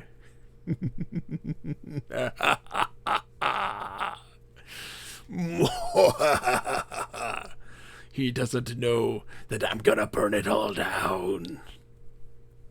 Nick can hear me right now, and I'm lying. Yeah. I think that's literally the one thing I do know. What? That I'm gonna burn it all down. I know that I will die. I just don't know how. My code is I have all D3. My code is 4E. Mine is D3. Yours is 4E. 4th edition is the best edition. I mean, I wouldn't necessarily. It's one of my favorites. I think 4E is underrated, but we can talk about that in a moment. Bye, John. Bye, Nick. Proofer makes his preparations as he leads. It was D3, right? D3? Yes? Yes. Bye. Bye. Proofer makes his preparations as he leads the march towards the factory. It is not as easy as it first looked like it would be. You meet no resistance as you move through the center of the city, the bureaucratic heart of the Republic, but things become difficult as you enter the industrial area towards the city's docks. You have not expected civilian resistance. Perhaps you should have. When the industrial age came to the kingdom, the king was wise enough to only let it bloom in the port and caravan cities, and therefore, crucially, not the royal capital. The king's air would always smell of roses, he had declared, which is why the Republic's Senate often sat under a cloud of smog while the king's court was always free to gaze up towards the sky. But it does mean that you had foolishly not prepared for civilian action from the industrial class. Strong-looking men and women, too, harass you as you pass by, some firing into your ranks, but most contenting themselves with lobbing stones and bottles, some filled with flaming liquid. Your column grinds to a near halt as Proofer orders his men to take up defensive positions and forbids firing upon the crowd. For the majority of the crowd, this simply emboldens them. Some of your men on the flanks crack and scream as they are doused in burning fuel, running wildly into the crowd or dropping and manically rolling in the mud. Proofer does not order his disciplinarians to intervene. "This is ridiculous," you hear from somewhere behind you, Colonel Bechtold's voice unmistakable. We should have picked Bechtold for this. And a moment later, the front line of protesters fall. Major Proofer twists around, his face compact with rage, but as he does so, the crowd falls back, and Bechtold screams, "Move now or I'll do it again." The Major's eyes lock on yours for a moment, and then he turns and pushes quickly forward. His line barely more organized than the mob, but you do make it, bursting into the relative quiet of the industrial zone proper, where you quickly find the factory you had been searching for. The siege had already begun. The squat stone buildings had been hastily fortified, its few ground-level windows well boarded up, the hinges of its large main doors clearly broken and locked in place. As you watch the door splinters beneath the force of the ram, and Proofer, giving one last unanswered chance to surrender, orders the charge. From the number of shots and screams, you judge that the fight is bloody, but it is also quick. However noble the last stand was, it is quickly clear that there were no more than a handful of defenders. Major Proofer emerges, already mourning the losses he has taken, leading a small band of soldiers, a prisoner held tightly in their center. She's short and slightly stocky, wearing large, thick lensed glasses, the frames of which are mostly hidden behind her well-maintained but obviously difficult to control curly hair. Your colonel brings her right to you, and you find it difficult to believe her when, with only slightly shaken confidence, she declares, "I'm the dictator. I'm the person you have been looking for." That's Nick's voice. She holds her arms forward, her wrists together. I believe her Proofer says simply, "Handcuff her." I have made my decision, Nick. Un momento.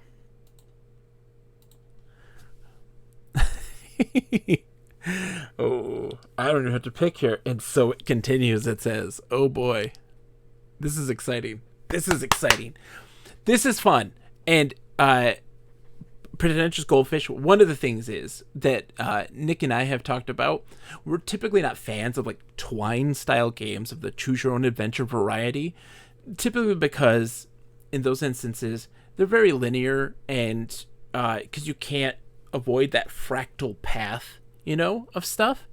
But what's really interesting about this is this takes that Twine idea and it creates a nice interweave, and this is a really fantastic job of making it be one, a very unique experience. You could definitely, I could see the replayability of this, and two, I have no code to give. Neither. No. Oh, I have one. I have a code to give. Sorry. My code is E2. All right. I'll see you on the other side, Nick. I don't think it'll be that long. There is a brief moment of worry. Handcuffs are not standard equipment, but luckily one of your aides had foreseen this eventuality, and soon the dictator is, in the most minimal way possible, in chains, a gesture more symbolic than practical. A small nod from you confirms the nearby medic's unspoken suggestion that her wound be bandaged. She looks up at you. The dynamic confirmed, but not changed. I require your code. You are the victor. You will ask the questions.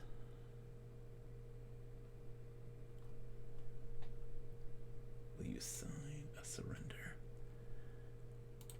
The code is F3. I can't play this and not just feel like a profound sadness. A profound sadness indeed, my friend. There is this looming mysteriousness. You're wondering what I'm going to do to you now that you are... No, it's not even that. It's like, this is like we are presently living through potentially the death of our republic. Ah. And I don't like it. This is why I don't like reading Cicero. Reading Cicero sucks. Not just because Cicero's an asshole, but like because he also lived through the death. Well, he died before the immediate death of his republic, I guess. Yes. All right, Nick. I'll see you on the other side. What was it? What was it? F3. F3. I'll see you on the other side, Nick. Ooh, I have to wait for Nick. Oh, Nick, I have to wait for your response now. So I will just stay here and talk to everybody. Mike says, I think with Twine, you have to think of those games as literally interactive novels, maybe in something like Telltale's Walking Dead game, but in text form. You aren't going to get huge deviations, but hopefully have a unique personal story by the end. A good Twine game, Mike, is definitely one of those ones where we talked about this in our podcast where we talked about the second Zorik What Do I Do Now adventure book, where it doesn't have much deviation. It's death or success in a linear path. The first book having these two major arcs and then minor deviations that lead to death. I love having a web where it doesn't go into a fractal of a million different outcomes, but one that has a bunch of different results that all end up leading, like one or two choices that lead back into each other, but those sorts of things that cause this major, interesting change. If you ever play the Lone Wolf series, great examples of those. Those really fantastic. Pretentious Goldfish says, I have to say that Telltale's Walking Dead was a big inspiration for me. I like it. Nick, Yeah. what is your code? So I haven't quite made my choice yet. But Okay. The code will be 6J. It will be 6J.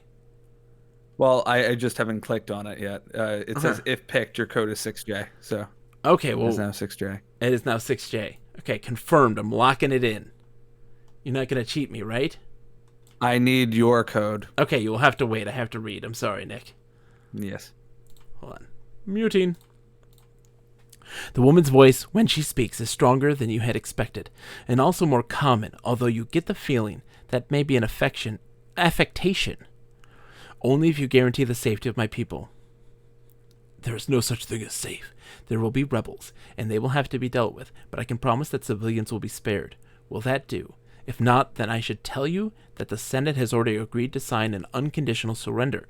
If you say no, I will have to give them the power to do what I ask. I will have to kill you. I do not want to, but I will. So will you sign? Or, no, the king's justice will be done. The Senate has already agreed to sign an unconditional surrender. I don't need you. No. No, the king's justice will be done. The Senate has already agreed to sign an unconditional surrender. I don't need you. So I'll ask again, will you sign a surrender? I don't need you. So you there, shoot her. I'm going to do this first one here. G26. G26. G26, Nick. Alrighty. I await your code when you make your decision. I guess in this one, Nick, we could actually probably talk this conversation out because you're reading what I chose, I'm guessing. Yeah, this is a back and forth. It's a back and forth. You don't have to tell me your decisions, but like you can read this aloud and go through this in your head because I'm going to read what you say as well, I guess. All right. There is no such thing as safe. There will be rebels, and they will have to be dealt with, but I can promise that civilians will be spared. Will that do? If not, then I should tell you that the Senate has already agreed to sign an unconditional surrender. If you say no, I will have to give them the power to do what I ask. I will have to kill you. I do not want to, but I will. So we'll sign? This is up to you, Nick. You just tell me the code, my friend. You don't have to tell me your decision. I do not want to, Nick. So just 1 second. So just for clarification, you are not promising the safety of all of my civilians. Not correct? All of them. The civilians, yes, but the rebel forces that fight against us, we will have to take down. I am saying that all civilians... 8F. That the civilians will be spared. What did you pick? What was it? 8F. No, I will not sign. Mm-hmm. K14, Nick.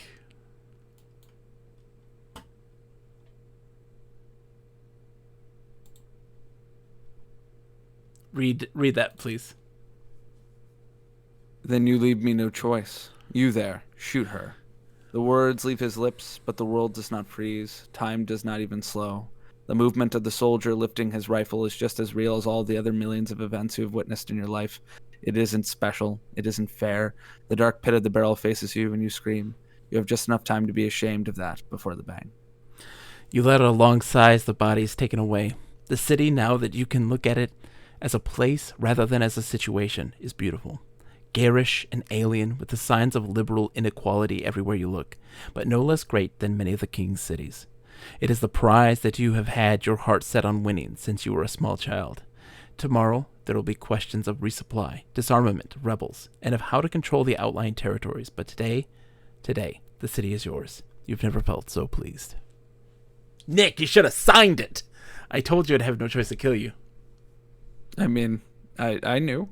My options were, Nick, that one was like, look, your civilians will be spared, but we will have to kill the rebels.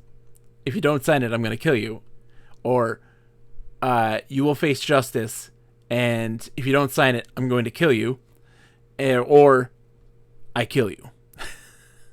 Okay, so I was I was gonna get given an ultimatum or die anyway. Yeah. Oh well, if you signed it, you wouldn't have. No, you gave me an ultimatum, and the ultimate it was not terms that I could agree to. Why not? I mean, Why the could you not Senate- agree? Why could you not have agreed to it, Nick? It would have spared the life of Because- your civilians. No, it wouldn't have. Yes, it would have. It didn't change anything, John. I said I would have spared the lives of all your civilians except You for said that you rebels. would do it anyway. No. I said that if you did not sign it, we would then just kill you and get it signed anyways. Yeah, by the Senate. Yeah. Yeah, so the outcome does not change. No, pick yes, I will sign. Pick 80. Okay. Let's see what happens. Yes, I will sign. I need a code. Okay. Then I will say, you say, yes, I will sign. Good. That's all I needed from her. Take her away. The king will decide what happens to her after she signs. Good. I don't make any promises, but apart from your life, what do you want in return? There we go. What do you want in return? G22, Nick. We're going to keep this going. Mike says, So I will say the way that I understood that is that the Senate has basically said, you know, it's fine. We are going to give you the city. And that functionally my signing that paper didn't change any outcome. it changes an outcome for you. Yeah, it changes one for me, but I decided to die by my... Pretentious merit, goldfish, like- do not be sorry for the limited final options here. Nick is just a stubborn mule. Yeah. I'm enjoying this dramatically. Let's just see what happens when you do this, Nick, because I just want to see what these different want me to endings read? are. Yeah, what do you got? Good. I don't make any promises, but apart from your life, what do you want in return? Oh no, I hate all of these. Can I go back? No. I want death. No. No, these actively suck. These are all awful. Have a good night, I don't Earl. like 'em.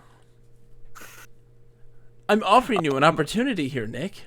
My opportunities are a comfortable, quiet life, money, or a position in the king's court. I don't want any of these. It makes it seem like there may have been more. Nick was too noble for this world, says Pretentious Goldfish. What'd you pick? I went with a comfortable life. What was What it? was my code? A. 8A. A comfortable life. 8A. One of your aides appears at your shoulder and quickly sends you a hand gesture to let you know that you are needed urgently, but not critically. Let's see. This is literally something pretentious goldfish that I felt throughout this was just like a profound sadness. Curaselesh says, what is the mystery of 8B? I believe, Curaselesh, that if other choices had been made across that process, it may have offered us the ability to pick 8B and give us information about what that is. Yeah, I think I might have made a bad choice somewhere in the beginning. I don't know. I'm curious. So once we did this one here, I'm going to pick Z1. Okay, so my partner's code is C1? Z1, yeah. All right, this is so the end. I will see what I can do. Now I'm afraid I must leave you, dictator. You there. Take the dictator somewhere comfortable. The general gives you no time to reply before turning away from you and riding slowly away. An aide attempting to whisper to him while also jogging to keep up. The guards gently usher you away, and you are left outside and under silent guard for... my brain. For some hours while the army shifts from an attacking force to an occupying one, and then you are taken to your great shock to your home. You're confined to your bedroom and told that other rooms will be made available to you after they have been searched. But even after you are given free reign of the house, you will not be allowed to leave unless under guard, until, of course, you are sent back south. In the meantime, there will be guards stationed at every exit, and if you need anything, you need but ask. And then you are left alone again amongst your comforts and possessions. Soon you know someone will bring a document and you will sign it. What happens then, not even the Pantheon knows. But for now, you have your life. Alexis Grad still stands, and your feather bed is calling. Mine is pretty I much don't the like it. same. I don't like it. So hold on. A lot of people are I saying like this. getting shot in the head. So Curaselesh brought up the thing of what is 8B, because that wasn't an option for me, it wasn't a choice for you. You had 8A, C, and D, but I had a choice of picking 8B. Pretentious Goldfish says, do you want me to tell you? It's not a very interesting answer. I want to hear it. Tell me, Pretentious Goldfish. And Lip says, this isn't the first time that Bogus has killed his co-streamer for all to see. Yes, indeed. Kursalash says, it was interesting to watch the whole thing, at least. Neat concept for an interactive novel. I think it's really good, even though I don't think I would ever like playing the general. Nick, it's very different. What was your kind of decisions that you had to make? Since I didn't watch you, and I don't know what you did. I mean, so my decisions were largely like, how do I try to retain what level of dignity? And I mean, so the way I approached it was, what decisions do I make in order to... if I'm going to go out, I might as well go out with my principles. And because that, I mean, going out is a given. We have lost. So the only thing we can do is lose well. Pretentious Goldfish says, basically, if I took another path through the conversation, the general can offer the dictator safety for the citizens as part of this. And that would have been a choice for you to do, to say, like, that's what you want to return, that the citizens are escorted safely. Okay. Because I had said already that they would be safe. That blocks that out as a choice for you. Because if I already guaranteed that, you can't request that. So that makes sense. It's interesting. Yeah, so in the beginning, I'm not sure if I made a choice that I didn't Good night, Audio quite Eric. like. Good night, Earl. Bye, Audio Eric. Bye, Earl. Perfect I'm not timing, sure if too. I made This it- is the time when they leave. This is the perfect time. All right, we got to finish this. I'm not sure if I made a choice that was a little subpar for what I was going for. I was trying to nobly go into that good night. What happened? If not gently. There's some dead bodies I found. Were you responsible for those dead bodies? No, they killed themselves. They killed themselves. They killed themselves. Oh. Yeah, they killed themselves upon learning of the attack. Interesting. Not Not all was, of them did. That's why I asked about Ivan Bod, I believe was his name, because he was being described as like this elder statesman who had, was a crotchety old fellow who, fighting for the Republic and all that. Did he live or did he kill himself? My initial choice was, I'm gonna go back just to make sure I'm being accurate. But my initial choices were to sit and sort of watch what was happening, or to flee, or that's at least how I sort of interpreted it. Okay. And I chose to stay. Yes. So my very first one is to accept your fate. Yeah. And then you gave me a code. What was the code? Do you remember? I D2? don't remember. Let's see. It's no. I didn't go far back enough. Go back further. One of the things I actually found really interesting is that did your options narrow? What do you mean? I think my options narrow as yours increase. I had a lot of options, Nick. Okay. All right, so I start off as the Republic's dictator. Yep. All right, so what were my options? So try to find some guards, any guards for personal protection. Yeah. I didn't want to do that. Try to escape this whole thing, flee the Senate building, and just keep running. Didn't want to do that. So I went with just go to the building's grand balcony and watch. Okay, and which feels a little like Nero watching Rome burn, but that felt like the more noble of the three options. So you had a line of defenses down the main street, blocking off the way to the Senate, and I decided to take us. So I had two generals with me. There's Bechtold, who is like, just burn it all down, like murder everybody. I don't care. Let's do this quickly and just destroy everybody. Then there's Major Proofer, who's like, we will do this, the honorable way, and we will do this the humane way. And there's another option, which was take a small contingent and find some way to flank the enemy line, which we did. And we went through like sewers and a whole bunch of wackadoo things. So my code was A3 in that instance. Okay. So what did you see then at that point? You said A3? Yeah. So then I don't think I saw. I don't know how it changed things on my end. Yeah, I want to know what I you walked through the saw. halls of the Senate. I walk through the halls of the Senate building, surrounded by very quiet chaos. At some point, a guy runs over to me and is like, "Senator, dictator, the Minister of War wants to speak to me." Mm-hmm. And my choices were to be like, "No, bring the minister here," or, of course, lead the way, bring me to the minister. And I chose them to bring me to the minister because that seemed weirdly inconvenient for me to send a guy to get the Minister of War to bring the Minister of War back here. Let's see what happens when I do that real fast. I'm curious. What was the code you gave me at this point? Do you remember? B5 at this point. B5. So the soldier looks uncertainly around the balcony, but then shrugs. Perhaps you have made a mistake. You think, as he jogs away, the Senate chamber or one of the committee rooms, ideally one of the ones.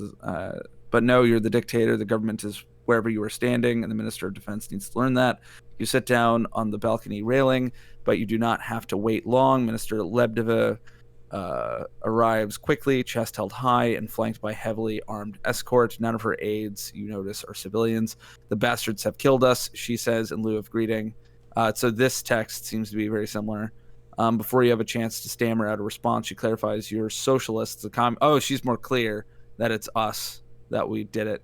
"The communists and anarchists and the rest, they're about to find out we were a lot bloody nicer than those southern bastards. But we don't have time for all that now, however much you'd like." So basically, my Minister of Defense is like, no matter what, you're losing going the city. to cede power to me. Oh. No, not you're going to cede all administrative duties to me until such a time we either, defend the city or the city falls.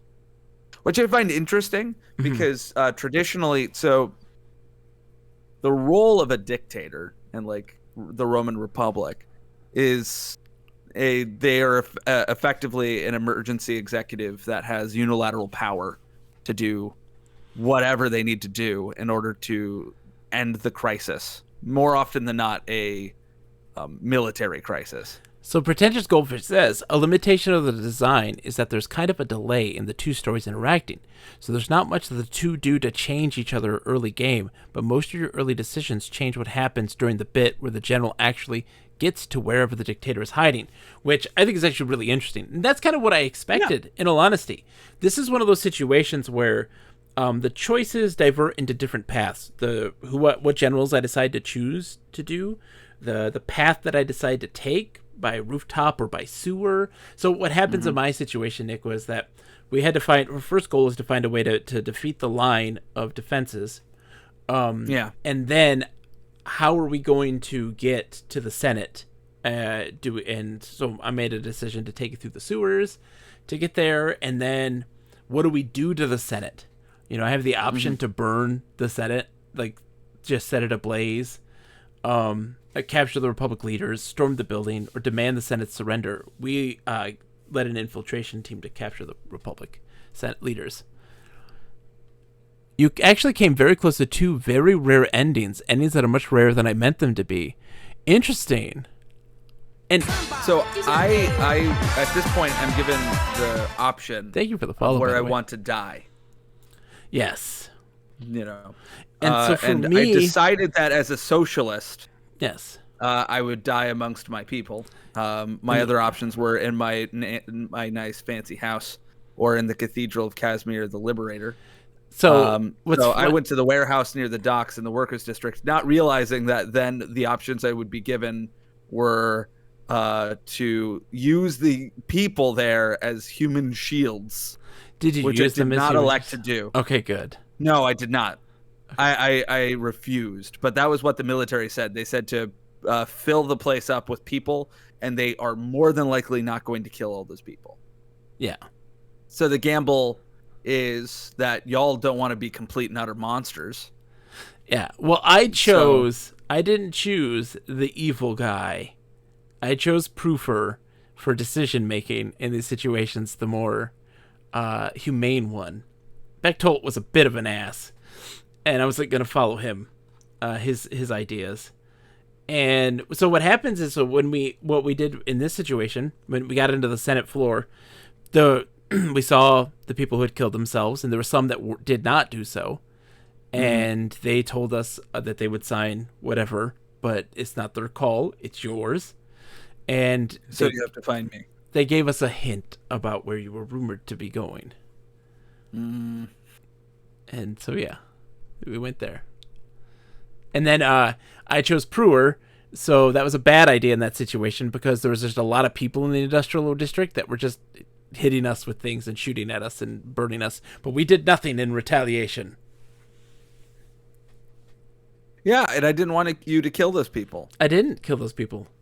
No, you didn't. But then you came and you're like, yeah, we're gonna protect the civilians, but we're gonna have to kill some rebels, which I mean really just means the civilians you don't like. The dissidents, Nick. Come on now. And then I took what I think was the right choice at that moment. I'm curious. So Sweet death. what are the two rare endings then? Nick, do you want to know about the two rare endings, or do you want to just let this stand where it is? That our path I'm cool has with been knowing forged. what the two rare endings are, so long as the designer is cool with it. I will say, super fun. Depressing as all get out. Not depressing as all get out, Nick. Oh, it was on my end. No, but I mean, like, I think even on your end, I would find it like very sad. It's something that I more and more thinking about the failure of institutions, especially democratic institutions. I get like near weepy. Pretentious Like, Goldfish told me to try real being sad. the dictator before I say it's not sad. I will say this. So like it is a different perspective from the general side of things, Nick. Because there's not much of a resistance. And so Yeah. I'm having to make the choices of how bloody do I want this to be? Yeah. How Which is, I think that's interesting because often games sort of, they are power fantasies. Yeah. So half of this game is a power fantasy Yeah. where you get to, the extent of the damage is determined by you. The other half, you are disempowered. Yeah. You are getting to choose. The only agency you have is to what extent you die by, I should say. What the dignity you principles- have at the end, what principles you have, and what Yeah. dignity you have in relationship to those principles. Yeah, and that's just tragic. And then on top of that is just the general state of affairs where the survival of our own republic is an open question. Yeah, that's like you need to read the Philippics. It is like eerily similar to the moment we're So living then, through. pretentious Goldfish should then be very proud then of not having knowledge of those things and creating a story that reflects those things. Which also, There's literally a moment in the Philippics where Cicero criticizes Mark Antony for storing his soldiers in like the Senate building. For having them there. Nick, if I had decided to lead instead of letting Brewer lead, I would have been shot and the Republic would have won. Do you want to see that? Sure. So if I make all the same choices, but you... Yeah, so do your one that you did. Yeah. Okay. Whoa, Sure. whoa, what happened here? Why are you going back? I was going to go all the way to the beginning. Okay, we can do this. We're going to see that ending. I want to see that ending. All right. I shall no. be the Republic's dictator. I also appreciate that we went with a woman as the Republic's dictator. That's really nice. And that there were women in the... Out of curiosity, is it implied that the monarchy is more patriarchal? Because all of the leaders you're mentioning are male, where the opposite is true for the Republic. The Minister of War is a woman, and the dictator is a woman. Ooh, the dictator would need to get guards at the beginning as well. Oh, I would have needed to choose guards. Yeah, so choose guards. All right, so I'll try to find some guards. Yep, for personal protection. All right, so mine's A3. Yours is mine is 1B. 1B. Yep. Okay. you want me to read? No, you don't have to read. Just go down and make your choices. Doesn't matter which I choose here. Pretentious gold. The monarchy is a patriarchy. The republic is very much not. Okay, see, there you go. Well, that just makes it even more tragic. Well, not if you win, Dang which it. we're going to have you win in the end here now, Nick. That's nice to hear. Does it matter what I choose at this point? I don't think so. Pick what you did before. Okay. I picked B5. Code 2B. B5.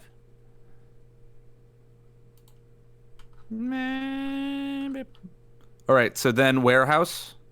Yep. So mine is, my choice is C3. 3A. Okay.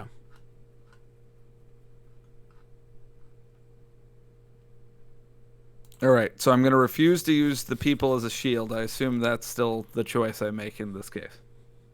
We'll see what happens. Fingers crossed. If it doesn't work, it's fine. All right. 4E for you. I did D1.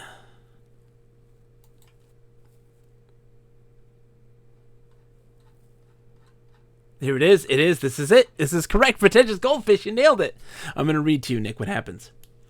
Okay. You begin to make your preparations as you lead the march to the factory. It is not as easy as it first looked like it would be. You meet no resistance as you move through the center of the city, the bureaucratic heart of the Republic, but things become difficult as you enter the industrial area towards the city's docks. You had not expected civilian resistance. Perhaps you should have done. When the industrial age came to the kingdom, the king was wise enough to only let it bloom in the port and caravan cities, and therefore, crucially, not the royal capital. The king's air would always smell of roses, he had declared, which was why the Republic's Senate often sat under a cloud of smog, while the king's court was always free to gaze up towards the sky. But it does mean that you had, foolishly, not prepared for civilian action from the industrial class. Strong-looking men and women, too, harass you as you pass by, some firing into your ranks, but most contenting themselves with lobbing stones and bottles, some filled with flaming liquid. You order those shot who need to be, and while your few casualties probably do outweigh civilian deaths, the mob is too disorganized to mount any serious opposition. You even see one poor man burst from a doorway carrying a scrappy, outdated king's flag, badly belting out a wordless rendition of your national anthem. Unarmed, he is an easier target for the crowd than you are, and you soon lose sight of him under a mass of stones, bodies, and broken bottles. And then suddenly the crowd is gone, harassing your flank but no longer attempting to hem you in as you enter the industrial zone proper and quickly find the warehouse you had been searching for. The squat stone building has been hastily fortified, its few ground-level windows well boarded up, the hinges of its large main doors clearly broken and locked in place. The thunk of rifle rounds digging themselves deep into the mud street tells you that there are snipers on the roof. This is what you had expected. A final organized show of force, a desperate but competent last stand, a call for the last charge. Your men are ready. You are ready. The enemy is well hunkered down. Delaying would just prove to them that their strategy is sound and increase their morale. This is where it ends. You give the order. Your trumpet players start to play the national anthem. The back lines give you covering fire, more for show than for effect against well-positioned sniper fire. Your men rush across the open distance, covering their battering ram. One goes down, a squirt of blood shooting straight upward from the dead center of his skull as he collapses. The other men falter, the weight skewing forward into the side, but you step forward and grab the grips as they slide out of the dead man's hands. Someone beside you roars in a patriotic fury, and you surge forward, the shock of the ram colliding with the door, jarring through your tired body. The door cracks and creaks, but holds. You order the siege weapon pulled back, your muscles screaming, and again the brass head impacts with the door, which again shakes but holds. It's industrial strength. One of your soldiers shouts something, but it gets lost. You have heard too much today, from scampering over the roofs to flank the Republic line to the ultimate unnecessary tension of storming the Senate to where you stand now, the ram pulling your already tired body down, that pain and weakness finally creeping into your mind as you lose yourself to the task at hand, the pull on your muscles, the sweet sound of cracking wood. For a single moment the command is too much, being a man is too much, and you slip back into being a tool of the kingdom. The mind giving up and allowing just being muscle and bone to be enough. You do not hear the man shout, but you do hear the scream. A moment later you feel the pain. You do not have the time to marvel at the angle that put a bullet straight through your neck, because you've already lost your footing, the ram falling and pinning you. The new pain unnecessary. The new breaking unnecessary. You barely see your men scatter, your mouth opening and closing, thick blood running unnoticed from the corner. He's dead! The general's dead! You hear someone shout, and it is with a small sense of pride at your men that you note that he is right. Would you like to hear what's happening in my end? Yes. So the woman stares at you for an uncomfortably long time. The person I said I'm not going to use human shields to. Yeah. If there is hate in her eyes, it is hidden before you could be sure it was ever there.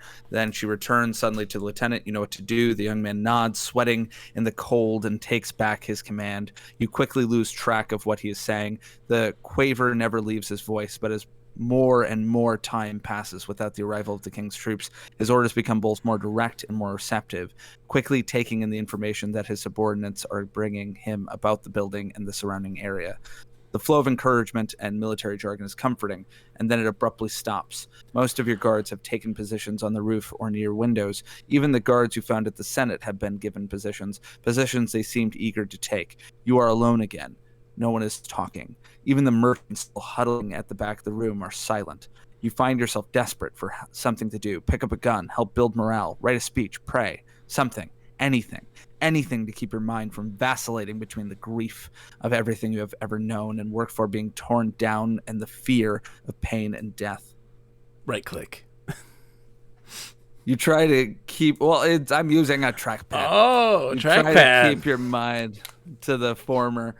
You tell yourself that this is because of the nobility of the sentiment. You try not to remember a report that you were handed last week by a Secret Service operative, finally, grudgingly accepting your authority. You never read the full report, but of course you read the section on torture, something you would deal with later. You had decided putting the vile paper to one side and picking up something else instead, infrastructure reform or some such. We're trying to get infrastructure done right now. Those interrogation techniques are something you will not mourn the death of, although rationally you recognize that they will probably be amongst the few things that survive the cultural purge that is about to begin. That is, if the kingdom doesn't already have them. Your thoughts are impaled by a trumpet blast. In your sweating, panting fear, you had not noticed the sounds of hundreds of soldiers approaching, but you hear them now, the muffled noises of a highly organized army shifting with adrenaline and nervousness. There is a pause after the king's anthem has finished. You do not notice that that your every muscle is tensed until you hear the first shots, cracking sounds mostly from above you. You almost relax and then scream as a sound 20 times as loud shakes the building. You see the door, a door that you had not fully registered had been reinforced, buckle and bulge. A battering ram, you suppose, and the next slam seems to confirm it. The door will not hold for long. Blinding, reeling, sickening images of death and pain fill your mind, tempered only by the knowledge that you have done all that you could. You have done the right thing. And then there is another slam, but this one is different. You feel it in your legs, but the door does not crack. The building does not shake. The guns do not stop firing. But there is a clear moment of stillness, a pause, then faintly but clearly, you hear a royalist voice. He's dead! The general is dead! The ram does not sound again, although the door is cracked enough to let in weak starlight. Your guards stop firing, although none come down to tell you that it is over. You wait, lost, unwilling to hope, but unable to stop. Time passes. Distant sounds of gunfire, shouts and screams, muffled by walls and distance. More time passes, but not much. Then again, the shocking jolt of gunfire above you. Moments later, you hear the sound of the young lieutenant's voice, strangled with excitement. Then he's down with you, yelling out his orders to his troops, pulling anything they can find in front of the door, setting themselves up behind improvised cover. Fear twists you one way, but the soldier's excitement infects you and twists you the other. The tension breaks as the ram strikes again, and you just manage to not pass out. The following slam, you notice, is little more than a slap. The guards around you are focused and disciplined, underlining the chaotic shouting and screaming coming from the other side of the shattered wooden door. Another weak poke of the ram, and the rents in the wood are large enough to shoot through. More screams from the king's men outside. There is a pause, and then a rifle butt appears in the ruined wood of the door. You hear the fleshy bounding thud of people pushing their shoulders against the reinforced... Sorry. It's okay. the reinforced wood. One man sticks his hand into a gap in an attempt to pull aside the slats. A gunshot sounds, and one of his fingers falls to the floor. One of the snipers still on the roof shouts down a status report. They're almost through, she says, but we can take them. It is minutes later, minutes of cautious probing and little gunfire, that the tortured door finally collapses. Now you do scream, the hope that you had been building, roiling through and out of your body as the royalists charge in like a mob, shouting and waving their weapons like desperate cornered animals. Tens of them stream through the narrow door. Your soldiers slaughter them all. None ever really stood a chance. They were charging an entrenched position through a funneled opening. They had no real organization or discipline. 2 of your soldiers die, the young lieutenant and a young woman. You must find out their names later. They should be remembered. The flow of enemy troops stops suddenly, not long before the doorway would have been clogged by bodies. A call comes down from above. They've surrendered. You all cheer. Someone produces vodka from somewhere, and you have all had several shots, all too jubilated to talk. By the time Minister Lebedeva arrives to explain what happened. The royalist forces were preparing for another assault on the warehouse when the minister and the small Republican army arrived. There was confusion in their ranks. Lebedeva posits a power struggle that, but has no way of confirming it. So I'm assuming your 2 dudes then got into an argument after you died. Absolutely. But has no way of confirming that, and the royalist army split, the larger part evading the fight altogether and retreating out of the city, while another part attempted to take the warehouse. That would have been, Beckholt. Yeah. Stuck between a fortified position and an army of superior numbers and morale, it was not hard to force that section to surrender.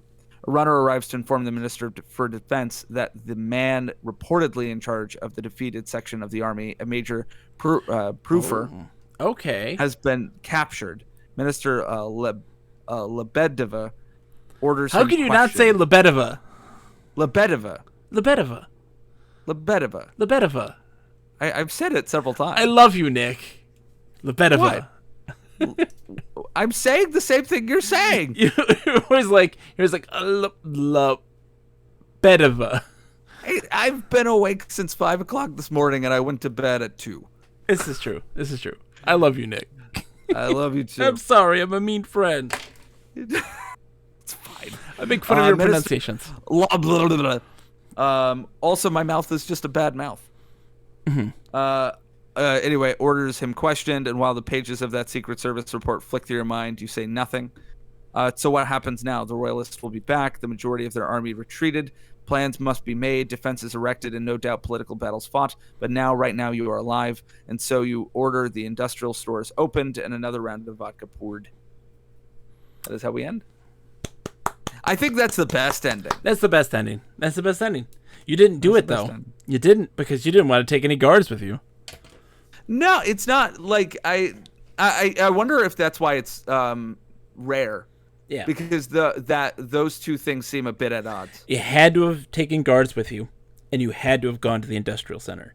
I would have had to have picked myself to lead. The way it's verbed is that you're looking for guards for your own personal protection. Yeah. So I wonder if the reason that it's rare is because the sort of person who would choose, or the sort of run one would choose that choice, wouldn't necessarily then subsequently choose some of the more self-sacrificing things that occur. I don't know. That would be required. I would have probably taken guards with me. I may not have gone to the industrial center, though. I don't know. Well, because again, the way it is verbed is you are desperately searching for somebody to protect you. Yeah. Which for me, saying. I'm like, you're just one person. You're not the people at large. Well, yeah, I am a representative of the people. Like, my personal safety only matters so much as in my ability and my faculty to protect them. Oh, Pretentious Goldfish says she doesn't technically have to go to the industrial sector for that end. This is true as well. There's other ways then, I guess. That's interesting. Well, that is interesting. Let me tell you. Okay, have a good night, Chrysalish. Thanks for hanging out. And also, by the way, how's it going, Burntwood? It's good to see you. Pretentious Goldfish says, so that's what's interesting, and I want to talk about this for a second, is that This, I can see how this was incredibly hard to code and to get untangled, right? Yeah. It's fun because it is fun not knowing what Nick picked. Yeah. And then getting to that point. And then once the dust has settled, when the back and forth conversation begins, to then talk to each other. Mm-hmm. And then being like, how did we get to this point? Like, yeah. What was your experiences? And then, I explain what my experiences were. It's a very different tone for me, Nick, because again, I was, the kingdom. We're the best. Woo! This is easy. But I also had the advantage, Mm-hmm. And but it was interesting because I come in and they're like, "Oh, the dictator has that," and he's just like, "The dictator? You guys are a republic. Like, let's explain how this works." I'm like, "Oh, okay." Oh, what did they say the dictator was? Out of curiosity. When they're ratifying the Constitution, a dictator has to take some control, and it was during that time, so they can't make any decision without your approval. But like it's explicitly a temporary Yes. institution. Yes. Yeah, that's traditionally how the dictatorship worked. Yes. It is a thing that you have, I think, normally for about a year. Yeah. That you were expected to cede. That isn't until I think the first person who violates that is Sulla. I don't know. I can't confirm that information, Nick. Sulla was a big boy on campus. I was going to say, was Sulla in a video game? No, but he And murdered a lot of people. Don't know. He murdered a whole lot of people. All of my knowledge comes from video games. And he murdered a whole lot of people when a young Julius Caesar was potentially going to be one of those murdered people. Okay. And then Julius Caesar was like, this whole dictator for life thing. Not a bad rap, they say. And then Augustus is like, imperator for life? What if I'm just the emperor, which is functionally just a dictator, but yeah, Oh, history, Nick. Yeah, history. So out of the ones we have experienced so far, of the few that we have experienced so far, so we've experienced the 4x4 archipelago. 4x4 archipelago. I liked that, but it felt a bit aimless. It's a fun, open-ended RPG. Yeah. That's randomly generated. Like, I dig it. It's good. We had the papal summons and the cat. The papal summons. That one we ended very quickly, because we would have ended it also if we continued on. I was not gonna depict. You were gonna have the incubus banging. No, I would not be depicting that stuff in the stream. Okay, fair enough. And then Aardvark. So actually, something that I find really interesting about this. Yeah. Versus that game. Yes. Given that they're using essentially the same engine to run. The thing that I find interesting is that, especially in the beginning, like it opens up a bit towards the middle and end, but like it felt like, remember how frustrated I was every time I clicked a word? Oh, like, yeah. I'm like, this is dumb. Like I compared it to literally just reading a book. Like it felt functionally no different than reading a book. That one was incredibly linear. Now, I will say that there are choices. Yes. So, for example, if you talk to the penitent man, you realize that there's a small child, I think, in the coffin whose blood is then used to keep the dead pope alive. Yes. So there's, there are things that we didn't do that we could have done that would have, I don't know what the real impact of it was, because I didn't really compare. You didn't replay it over and over again with different choices. Right. I replayed it and I made a few different choices again, just to see like if our suspicions of the bad thing were true, and they were at least vaguely true, but not in the way that we thought. Yeah. So that game, creepy atmosphere. It didn't feel very gamey. Yeah. This one did not give me the impression of flipping through a page. Yeah. Like, it didn't feel like a book, which I love books. Well, like when I go to play a game, I don't go to read a book. Yeah. And I feel like a game that is functionally a book is worse than just a book. So, do you feel that the 2-player component of this is the vital aspect of it not feeling like a book? I don't know if it's vital, but I think that helps. Yeah. That there is the random element of the other person making choices that then informs what happens to you. Yeah. And then you are faced with, I think, legitimate choices. Yes. And that's the super important thing. It's not like you're given text, and then in that text there is colored text. Yeah. And it's just one word, and you click on it, and it's like, oh, cool. There's And then, actual like, when choices here. Yeah, and then the moments where I felt that I didn't have any choices sort of made sense. There were those I had moments. run out of choices. Yeah, in the reality of the situation, you had run out of choices. I had no agency. And there was the moment when I had lots of agency. Yeah, I had exhausted that agency.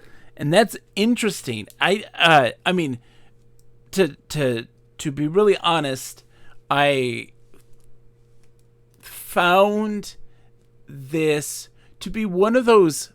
It's really interesting. So Twine, in general, what experiences I've had with Twine in general, is typically when you Lots have of camping trips. when you have finished the game, you don't Making like a line for clothes to dry. you don't typically sit there with questions about what would have happened if I made these other choices. You don't typically have it. A lot of times they're incredibly linear, or the deviation of the ending and the outcome is obfuscated because the choices are somewhat opaque.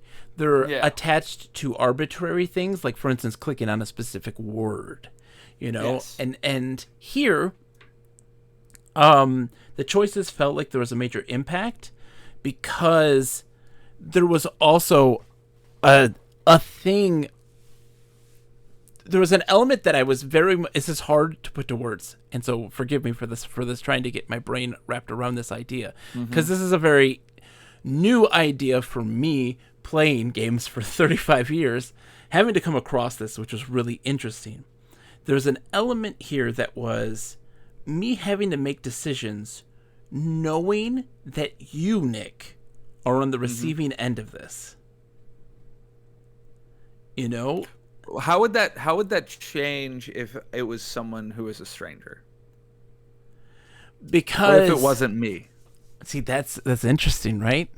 It's interesting. Yeah. I think for a lot Would of you be people, more willing to be hurtful, to be brutal? If I had no concept of what choices the other person had to make, I may have been more brutal, because I don't know if they are making choices that are directly affecting the strategic decisions that I'm making in my portion of the game as the general. I don't know what choices you are making. In my instance here, I picked more humanitarian things, and I think I still probably would have. There were some instances where I did not, because I wanted to minimize the total number of casualties in a situation. Yeah. So, like, when they had the big line of forces, I took a small group of killers. Like, it was very much like, there are soldiers and there are killers. And there's two. Soldiers may kill, but they are not killers. Killers are people who love what they do. And, like, I took them with me to totally, take that down, so that way the amount of total deaths would be mitigated dramatically. But, like, I picked a more humanitarian path. I would have probably still in those other instances, but if I have no knowledge of what kind of choices you are having to make behind the scenes, it's hard. You're like, I want to win, but then you're also like, I also want to be a decent human being in a time of war. It's interesting because in some ways there isn't on either end really. It isn't really about winning. Yeah. It is, you are presented with values. I was very upset when you were just like, kill me. And I'm just like, oh, Nick, I don't want to kill you. Why do you want me to kill you, Joker? Yeah, well, that there's something interesting there about video games and empathy. I find that, and this is actually something that we've talked about a bit, where a lot of games, especially multiplayer games, have a sort of anonymizing effect, where you're more willing to treat other people as if they're not. Yeah, absolutely. Because they're just an avatar. Yeah, and you want to win. You know, people's mindset is they want to win. Your concern is winning. Yeah. And nothing else. Yeah. So when somebody makes a bad play in a multiplayer game or does something to you, you are far more willing to denigrate them than you would be if they were sitting across from you or if they were someone you knew. Yeah. And I mean, this isn't a specific issue to video games, but it's a problem of internet culture writ large, and I'm not adding to that conversation meaningfully at all. Yes. Right here. But what tiny addition I might have is that the thing that I find interesting about this specific scenario, and I think just a lot of the stuff we've been engaging with recently, is that there has been, in some ways, a restoration of empathy. Yes. I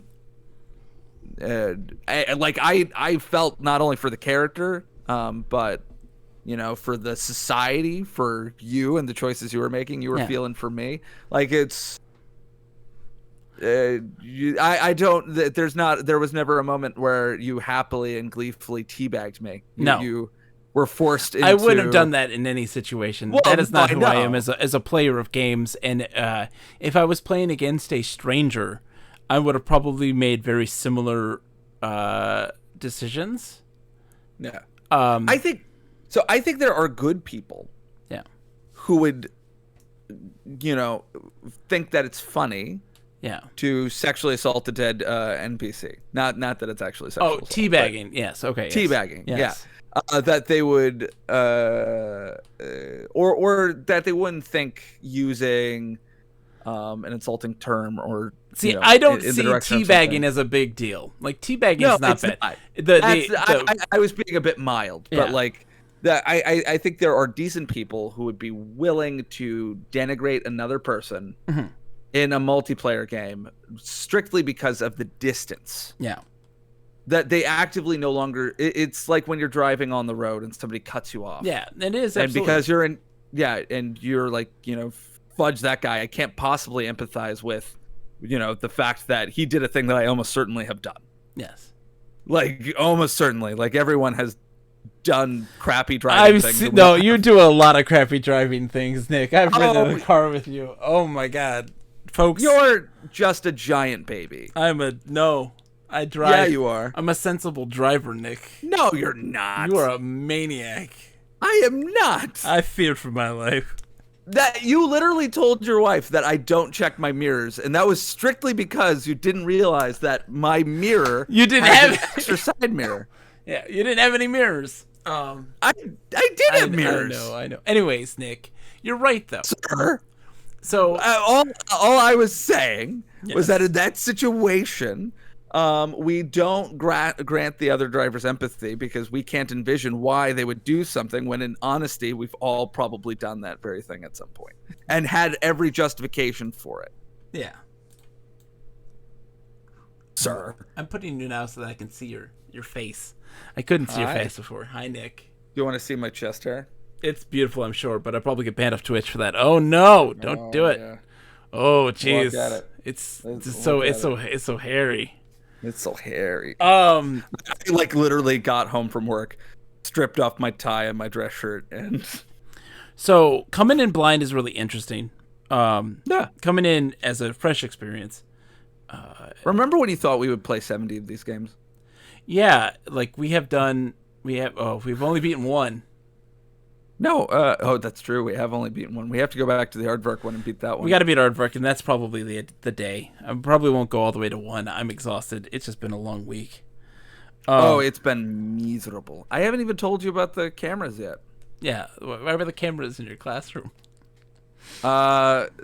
So my department head had one greatest teacher in this general region that I live in, and she got some money for the school, and there was a celebration about it. And since I am in her department, she was going around the department and showing off our classrooms. What this ended up meaning was that yesterday I learned that this was happening, and I then had to depend on children Well.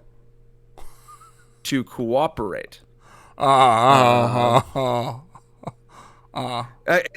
just children, John. The worst variant of children. Teenagers. What's in your? I can't. What's going on over there? I can't see your face, so I have no idea. I just hear sound. It's just the Mulan toys in my mouth again. Lip says it's disconcerting that you do that. I'm sorry, Lip. We need to gift that. But like legitimately, teenage children are the worst. You had a difficult day managing teenage children, and then this happens. Yes. And then you lose your republic. And then I lose my republic. Thank you, pretentious goldfish, for taking my republic away from me. No, they didn't do it. I did. I took your republic away from you. Sure. The decisions that I made. There was choices that could have been made that would have led to your republic staying intact. Indeed. But, yeah. Oh, the Mulan thing. So you've had a difficult day managing children, and then this happens. Yeah. Nick had a bad day managing children, and then I stick a Mulan toy into my mouth in its entirety. I think it actually is a move. What does this thing even do? Oh, her head moves. How about I instead do a Stitch toy? I mean, it ended up being fine. It was just like discovering this at like 5 o'clock last night. Yes. When I also knew that my grades were due because progress reports were due tomorrow. Ooh, fun. Or today. And also my lesson plans are due on Thursday. And I hadn't gone to the Schuylkill River to get the water for this darned project that they needed to do. And most of my kids hadn't done the pre-lab because, again, they are teenagers. Yes. They're teenagers who haven't been in school since the 7th grade. Of course they didn't do the pre-lab. So, like, I'm just sitting here like this is going to be a complete and utter disaster and, like, on the border of a nervous breakdown. Let me say, pretentious goldfish, since you are still here, thank you for making this. Game. Thank you for making this game. It is enjoyable. It did some things that I felt were very novel in the best way. That is a compliment. Some people think novelty is a bad thing. I think novelty is fantastic. It does something that's very novel, and it brings up a lot of very interesting psychological and sociological issues in video games and how we approach them. Whether it was intentional or not. Let's ask that question. Let's ask you a question real quick. I know it's like 5 o'clock in the morning. So like, why this game? Why did you want to make this? Like the 2-player aspect of it? Because that's a very bold idea. I don't know if I've ever seen, and of course, again, my experience in the interactive fiction world is actually severely limited. And I've only recently been playing a lot more text games. I haven't seen anything quite like this. Ever since we started the podcast, John. Yeah, I know.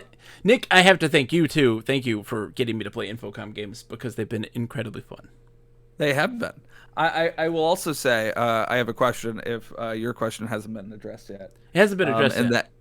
And that question is about like this post-Bolshevik revolution / Roman Republic.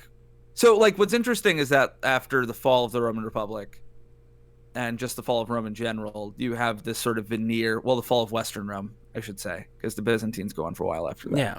You have this theming of people wanting to be Roman. I mean, literally, the czars derive their names from Caesar. Yeah.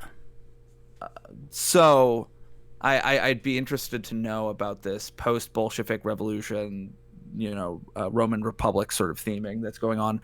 And my statue of Karl Marx, which stares at me right now, lovingly, is also curious. Nick, you're an interesting person, and I love you. Lip says it had some flavors of A Way Out, but as interactive fiction, which was very interesting. I agree, Lip. I also very much loved A Way Out. That game put me into a spiral of sadness and depression, though, at the end, because, man, those endings really hurt me emotionally.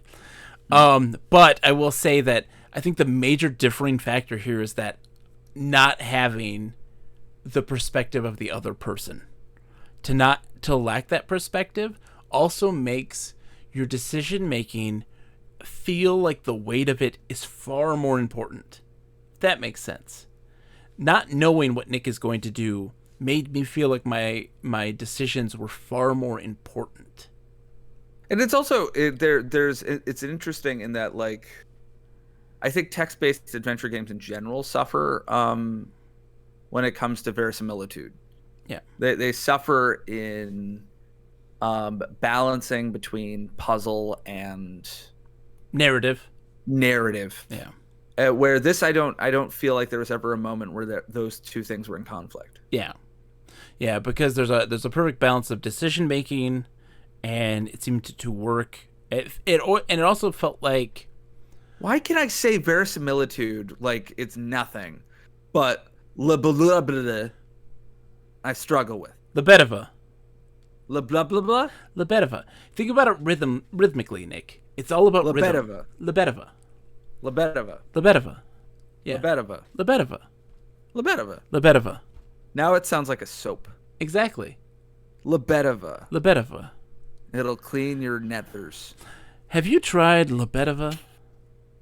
5 out of 6 doctors recommend Lebedeva for your taint. For your plaque psoriasis, severe plaque psoriasis. Lebedeva. Pretentious Goldfish says, I think most of it has to do with naivete. I'm very new to this medium, so I think I just didn't realize how weird this would be. I love co-op games, I love narrative games, and I'm sad that those two are rarely combined. Yes. So I thought I'd make one. I think if I knew what I was doing more, I wouldn't have tried it. Here's the thing, Pretentious Goldfish. No. I'm glad you didn't know more. I'm glad you came in like this. I'm a person who very much approaches things as an outsider art situation, right? I very much approach these things with a blank slate of not understanding the conventions of how things are done or how they should be done, because I feel it's incredibly important to shirk those things so that way you can actually do something differently, something more interesting. And I think that you have accomplished that dramatically, regardless of whether you think that this is well put together, and there may be some little hitches here and there narratively of like the decisions not matching up. Only one instance that I saw in particular, and that would have been when we got the Republic winning. It mentions about the struggles of being on the rooftops, and it didn't take into consideration me going through the sewer. That's all. As for the Russian feel, well, what you got, Nick? What's that? It's Mark. Hey, Carl. How's it going, Carl? As for Carl, he sits with my Marxist archaeology books. So as for the Russian feel, I just read a book about the Russian Revolution and loved it. So I'm definitely coming more from that angle than the Roman angle, which I must admit I'm reasonably ignorant about. That's fine. So I will say this, Pretentious Goldfish, that of the few games that we have played, and I will probably play more on my own time, because I don't know. We also have Monday, by the way, John. No, unless you're planning on doing something. I think we can do Monday. I think we could do more Monday. Okay. So I think that there have been a few games that kind of pushed those boundaries. I think 4x4 Archipelago definitely pushed what you could do with Twine, it being a procedurally generated open world RPG that is text-based, which is just bonkers. Although I felt like it was listless. I enjoyed its ideas and its presentation, but I do feel like we put ourselves in weird corners. I didn't know where to go or what to do, so we were kind of listless in that regard. And then there's this, which is because like Aardvark, I enjoy its writing and its just personal style over necessarily the presentation of it and its use of the medium. Like I find that to be just does a good mixture of like dialogue options and then text-based adventure, that sort of stuff. Nice mixture of the two. And this I feel is dramatically different than what I would typically experience.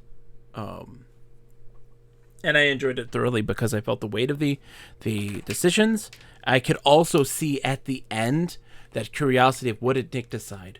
How would things differ if these decisions were made? And we already learned quite quickly that things would have had a dramatically different outcome if Nick made one different decision and I made one different decision in that particular instance, and that the story could go in very different ways based on the stuff that we decided to do. No, I also think the prose is actually really nice, which is important for this sort of game. Yeah. So yeah, no, it's dope. It's dope. It's dope. It gets a dope out of 10 from me. Oh, I think that's actually an actual option in the IF competition. They got like 1, 2, 3, 4, 5, 6, 7, 8, 9, 10. Dope. I can't tell if you're joking. Dope is an option. I'm assuming you're joking. Dope is an option. Wait, really? Yes, dope is an option. I was not joking. You must share your screen with me. I refuse to believe that this is true. So, yeah. Picks or it didn't happen. Well, let me pull it up here. Where the picks or it voting. didn't happen. Are you showing it on Twitch? Because I won't be able to see that. No, I won't be doing it there. Unless you want to see me like get super confused as I hear you talking and also talking.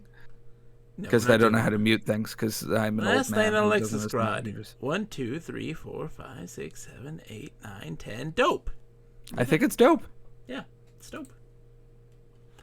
Did we grade it dope? I graded it dope. Okay, dope. I love also that you completely believe me that there was a dope option. Oh, is it not your letter? There's not a dope option, Nick. Why would there be a dope option? Because maybe people have as much whimsy as I do. I always hope. I'm not. I'm like a horrible melange of whimsy and cynicism. I love your melange. I love your melange. It's really funny. Everyone is mystified. You're the last whimsy, says Lepilikos. Yeah. Everyone is mystified by my verbiage. And I did not intend that sentence to be as pretentious as it ended up being. Oh, I actually used the word verbiage earlier today, Nick. No joke. Yeah, no, but I mean, It's know verbiage. that I have the habit. Is it verbiage or is it verbiage? I don't know. That's English pronunciation is false. I mean, if it is verbiage and verbiage are both used. So this is, I mean, English as a language is very broken. I used verbiage and you used verbiage. I used it to say that my 6-year-old has taken my verbiage. Yeah, I think I think my habit towards the IA is the Latin training. So because that's those are different syllables. So like in money, it would be pecunia. Verbiage. Oh, sorry, what now? Did you not hear any? I did not. I was in my own thoughts. I was in a different world. There's a lovely phrase in Latin. I can't recall. Was it Domitian? He said, "Pecunia non olet." That is, money does not smell. This is in reference to money from the. He was going to tax the. I forget the terms for them, but they would wash clothes with piss. Because of the ammonia content. Oh, okay. Makes sense. Yeah. So, pecunia non olet, money does not smell. Which you can then apply to just any crappy venture. If you're an assassin, pecunia non olet, it doesn't smell. My favorite phrase comes from Spanish, which is El Papa de Pepe no fuma una pipa. What does that mean? The father of Pepe does not smoke a pipe.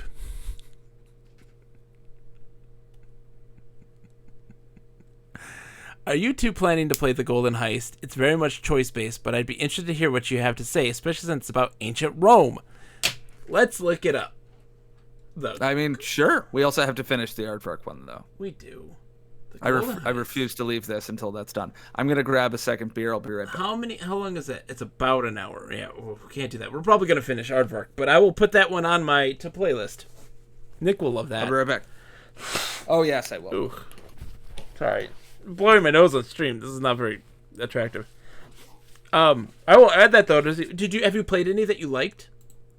I would love to know. I just have this fancy new fridge. Like it's like a brand new fridge. I know. I'm so proud of you, Nick. Congratulations. That's so strange, John. Money does not smell. Money does not smell. I find this really interesting. I will just say that. I will just say that. I won't say the Latin one. Just money does not smell. Pecunia non olet. I mean, let's see. Money doesn't smell. Money doesn't smell. Yeah. They're Yeah. So do we want to go back to Aardvark? Yes. Okay. I'm gonna make it broader. Yeah, make it broader. There. Make it a broader bunt. Pretentious Goldfish. Have you played any? And what did you think of them? What did you think of the games? Have you played any that you really liked? I'm curious. I don't know what I was gonna say. I've only played 8 so far, only choice-based because that's my jam. My top picks would be This Will Not Make You Happy, We the Remainder, and The Golden Heist. Excellent. We are more the parser. I love parsers. I don't mind the choice-based stuff, but I feel like...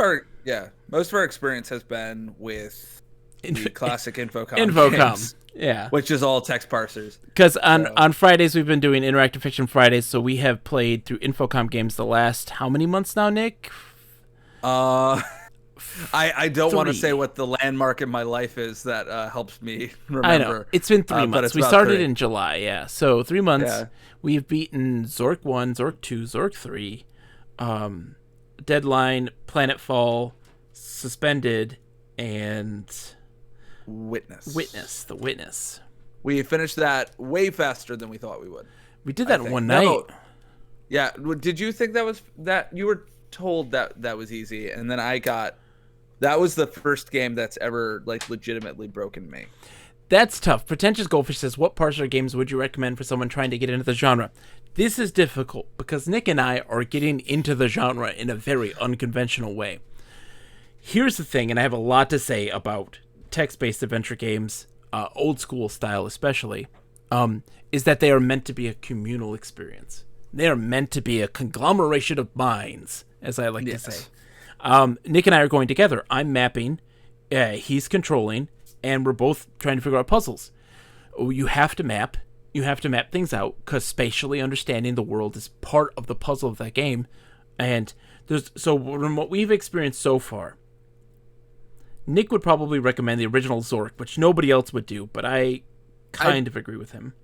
Yeah.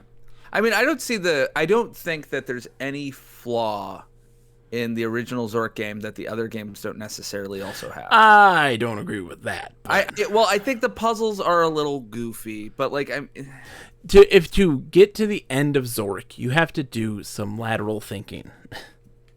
Yeah, that's true.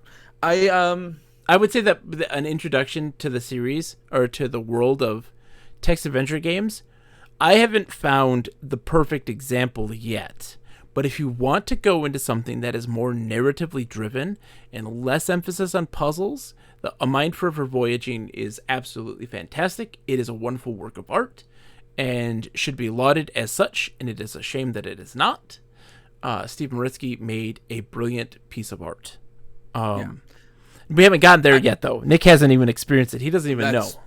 That is true. I will also say that our approach to Infocom games is part of the reason why we were so interested in your game in particular. Yes. Because we have yet to find a game where the intent is for, two people to play them. Yeah. Yeah. Because we play these games as a duo. We will probably always play these games as a duo.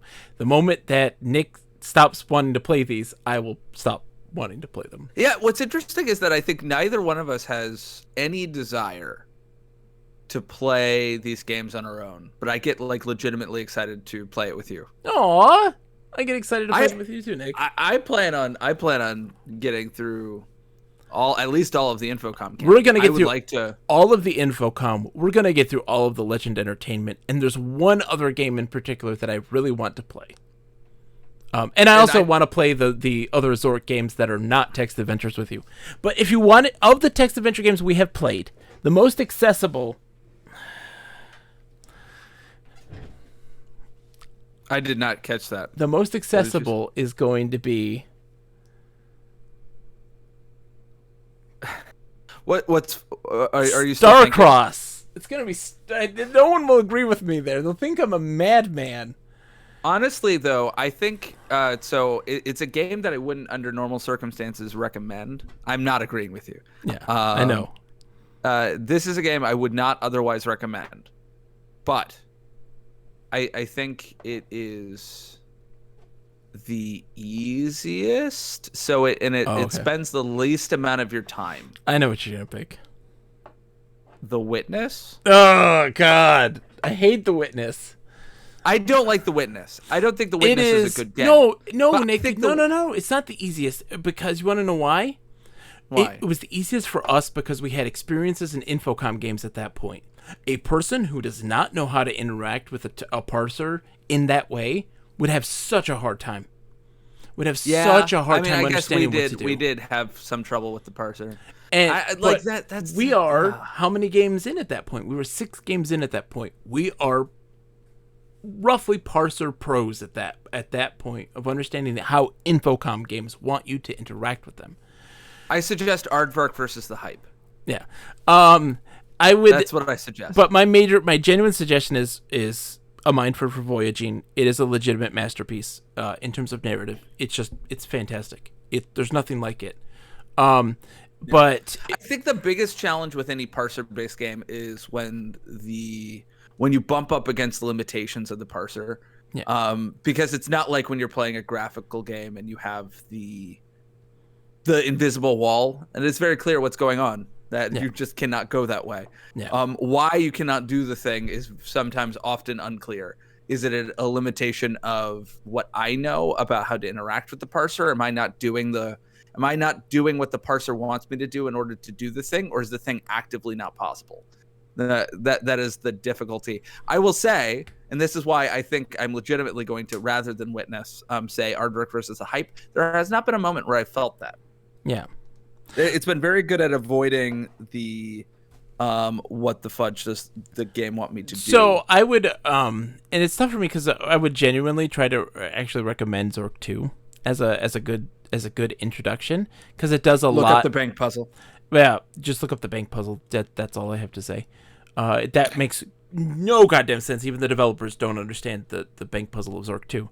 But also, bone up on the structure of baseball stadiums. That's true. This is British. He is British, so. Yep. But I say that because it has good spatial puzzles. It has good. It has a lot of puzzles where you're always feeling smart. Mm-hmm. And I felt like they were laid out in a very, for the most part, very logical way. But play with a friend. Play these games with a friend, with someone.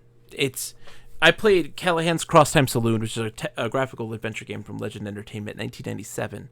And it even says in the help section, play with someone. Play with them. These are meant to be enjoyed. They're meant to be shared. And of course, I'm streaming them, so that is an extra benefit. It helps in a lot of ways. But I'm sorry, we have been like ranting for an hour and a half not playing a game. Yeah. I think the one thing that I would say before we get to the game is that the sweet benefit of another brain is that I've listened to reviews of different text-based adventure games, and one of the things that I see is that the primary frustration is that the game ends up making you feel like an idiot because you can't solve the thing. And when you're with another person, you have another perspective that can potentially help you solve a problem, but you also have another person who, if like legitimately it is impossible or just really hard, you have another person to go, I am frustrated and this is really hard, which then validates your frustration and makes you feel less stupid. And you stew less. Yeah. And that is honestly the biggest hurdle Yeah. in any text-based adventure game. They're not. None of them are hard, really. Yeah. It is just the difficulty is An alignment of thought. yeah. You have to It's getting align your your own brain in line with the designer. Yeah, and also you need to get out of your own way. Because we also discovered this as we played these text adventures. We discovered the styles of individual developers. We now recognize a Dave Lebling puzzle.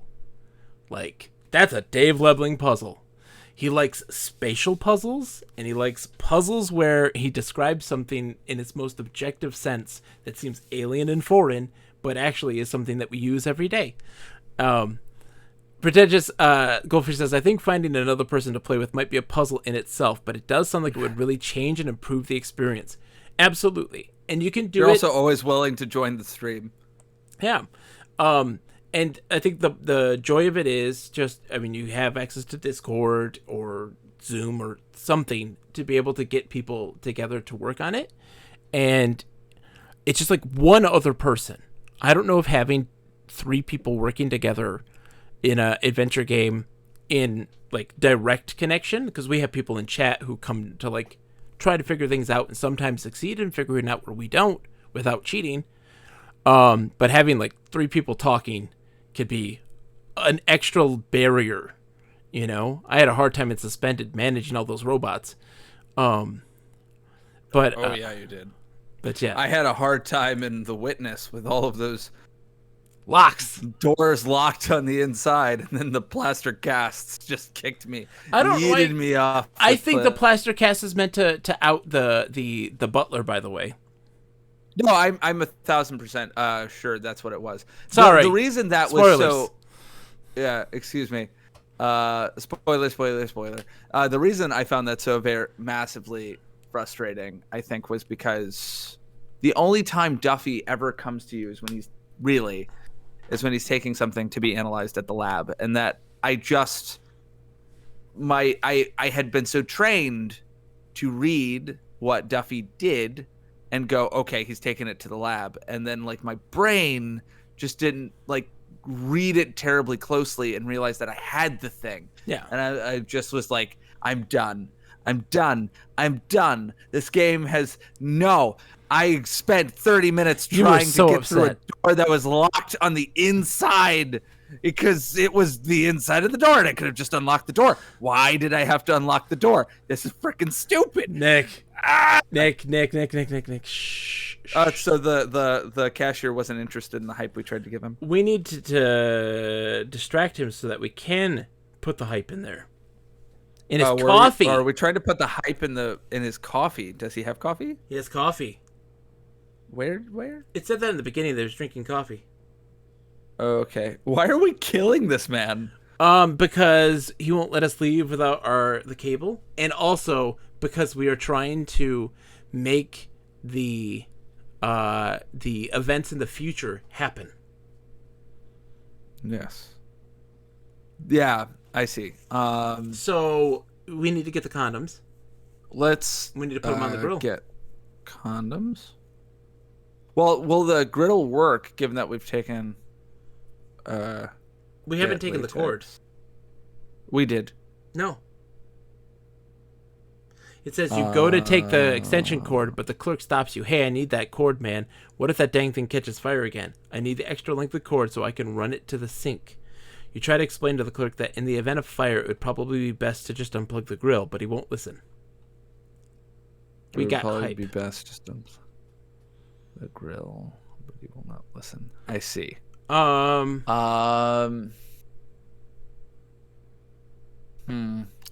to cashier. Yeah, talk to him. Is it clerk? Clerk, yeah. You go up to the counter. Reason, anger, alternatives. Look, I'm all for other things, but for some reason, all I can think of to help me is this stupid cord. Do you have any other ideas? Help you what? Defeat aliens, save the world from evil corporations? Break into a teen girl's house. Well, I'm going to climb a tree. The clerk nods. I'm going to shimmy out a branch into a window, and then I'm going to take some stuff from this one girl's house. The clerk frowns. You say to save the world. The clerk turns from you. You can't have the cord, buddy. Let's talk to the clerk again. Yeah. I think this legitimately might be the answer. Oh. Oh. Are we? Maybe no. Maybe it is just always a dead end. Yeah. Well. Yeah. Say nothing. Because I can't envision that like we would be in a fail state right now. Can you look at condoms? There is no such thing. No, look at condoms. You didn't look. You try to get. Can't see any such thing. Do we know, out of curiosity, when you were talking to the developer of this game? Yes. Do you know if there are any real fail states? I don't think so. Okay. I don't. So, like, I think that's a question that we need to grapple with at some point after we've got more under our belt. If there is a value in a fail state in text-based adventure games, I'm sort of leaning toward no. The fail states depends on the type. You have to have fail states. So in some regards. So in some when regards. I'm saying a fail state, I mean like a Zorkian fail state, where you are playing with this Rubik's Cube, but somebody has moved around the stickers. So there's nothing you can do, and there's no way for you to solve the puzzle. Yeah. It will always be wrong. No, the Star-Crossed air puzzle is okay. The Star-Crossed what now? Air puzzle, like where air runs out, and that's a dead end. Yeah. But you have to fix it at some point. Like that's fine. Yeah. The suspended taking you out and replacing you, that's fine. I think that those actually serve and also kind of telling about a variety of alternatives and situations, like the acid and stuff like this, like that happening, and managing it or fixing it, are two different approaches. Yeah. Interestingly, what I think, so we didn't enter a fail state, but we did fail. Yeah. Right? We tried to reason with him. Yeah. Now we didn't maybe do that in the optimal way, but we tried to reason with him, and then and the game entertained that. Yeah. It didn't say no. Yeah. It did like what a good DM does, where they're like, that is technically possible. Yes. If improbable, roll for it. And now the clerk is like, whatever, dude, and turns around and is now actively ignoring you. Yeah. So, like, now the game is like, okay, Ooh. I have entertained your thought. Nick, what if actually this is part of the solution or a hint on the puzzle? The clerk turns away from you. His coffee's on the counter. Oh! Put hype. That is brilliant, John. Oh, we gotta open it. We don't open it yet. Open hype can. Lip says, sounds like Nick is a LucasArts adventure game kind of person rather than a Sierra one. Nick has no idea what that means. I wouldn't know. I'm hoping that at some point Interactive Fiction Fridays goes that route. It will, Nick. It will. You pull the tab on the can of hype. It opened, which is funny actually, because I think some of the first games you and I ever played on your stream when it started, however long ago that was, when you and I first met, was a Sierra game. I think it was one of the Roger Wilco games. That was Space Quest 1. We narrated it, and Space Quest 2 and Space Quest 3. Yeah, we narrated one of the first all games three. we ever played together. Yeah. Yeah, it was. We did not play games together on stream for very long. There was a random... I don't remember why. There was a random clip that somebody did. And it's just us silently looking at the screen as we play, as we navigate menus in No Man's Sky.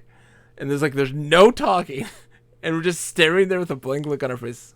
And it was very funny.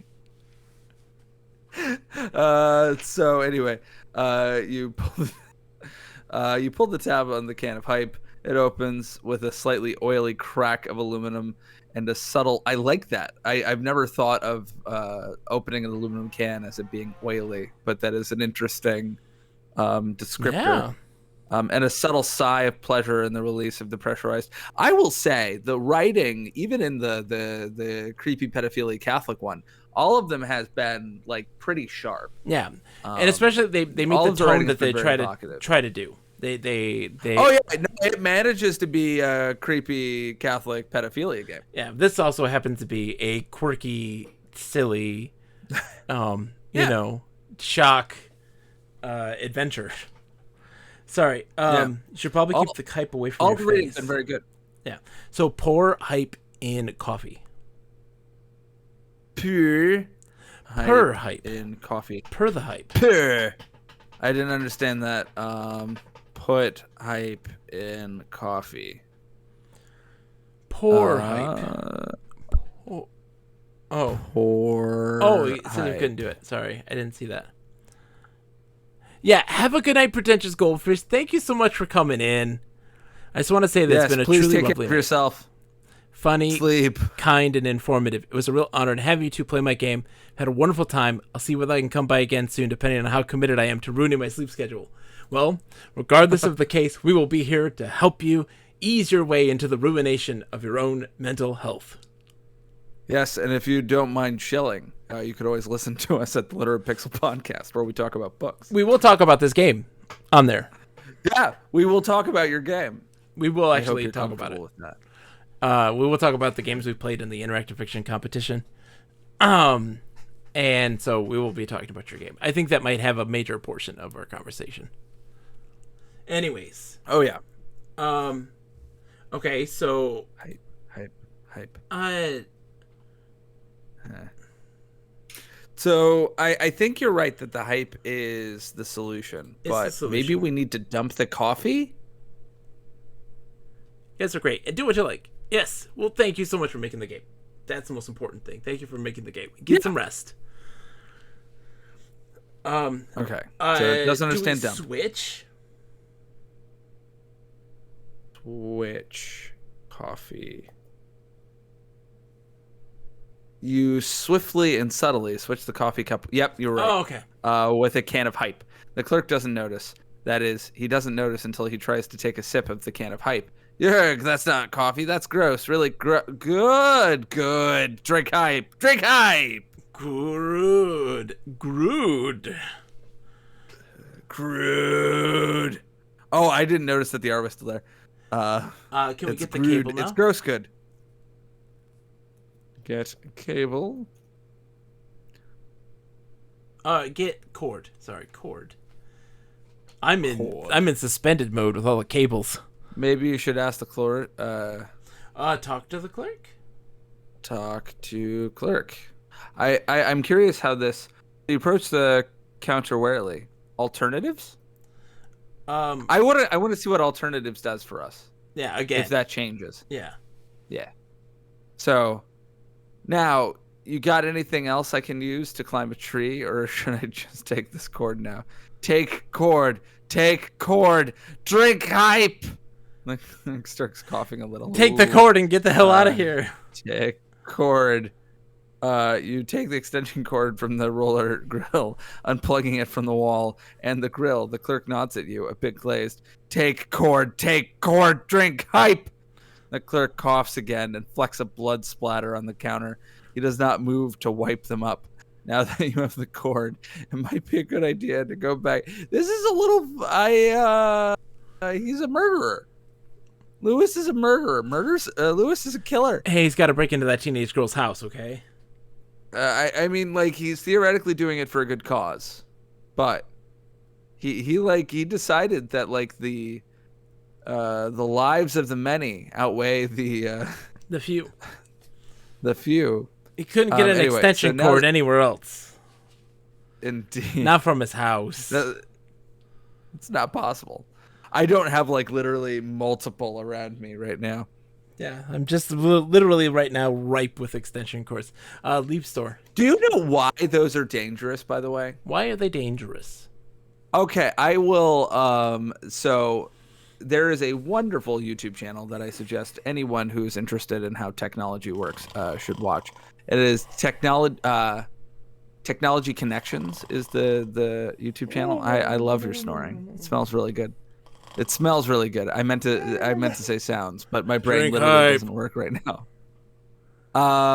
And the interesting thing is that the reason extension cords are potentially dangerous is because when you overdraw power from the wall outlet, in that you are pulling so much power that it causes the wires in the wall to heat. That trips the breaker, right? The breaker is set to a certain wattage. It goes, oh, we're pulling too much. It goes off, and it stops pulling power. Yeah. But it is not aware of the capacity. It is not able to assess the capacity of the wires that are outside of the extension wall cord. circuitry. Yeah. Yeah. So if you put if you were to put a heater on it and it overdraws too much power, causing the extension cord to get hot, Yeah. then you have a house fire. Yeah. Anyway, we took the extension cord. All right. Leave. Store. Outside the girl's house. That one girl's house is thumping with music and cars are parked all over the street. There's a jock standing in the doorway of the house, nodding at people as they enter the house. Toilet paper festoons a tree outside, partially blocking the view of a second-story window, from which thin tendrils of smoke are emerging. The 3 trees appear to be eminently climbable now that you've got the extension cord. Climb tree. So climb.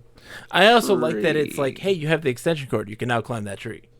And now by climbing Yes. the tree, you automatically have to do it. You don't have to throw cord over branch. Climb cord. Yeah, I mean that's a big frustration with some of the Infocom games is that they don't know when to elide. Yeah. They don't know where elisions ought to occur. Unlock they don't door, know that open maybe door. the doors inside of the building should just be considered unlocked if I'm trying to get out. And locked from the and outside then- if they are locked from the inside. But when you And leave I them, wonder just to what unlock 'em. extent that's a technological problem. I would have to talk to somebody who understands code way better than me to tell me how hard that would have been to do. I don't think it would To have been. have that sort of conditional locking. That was that person's first game Yeah. at the time, I think. Lip says, how was he to know that a drink that the place was selling would practically disintegrate the guy's stuff? Oh, hype, we know, is turning people into stone cold killers.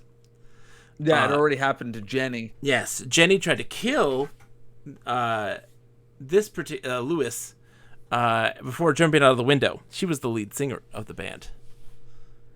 Yep. All right, so he knew climb this tree. would happen. Climb tree. Or We climb did cord. that. Climb You cord. tossed the cord over the branch. Oh, which way in the branch of the tree?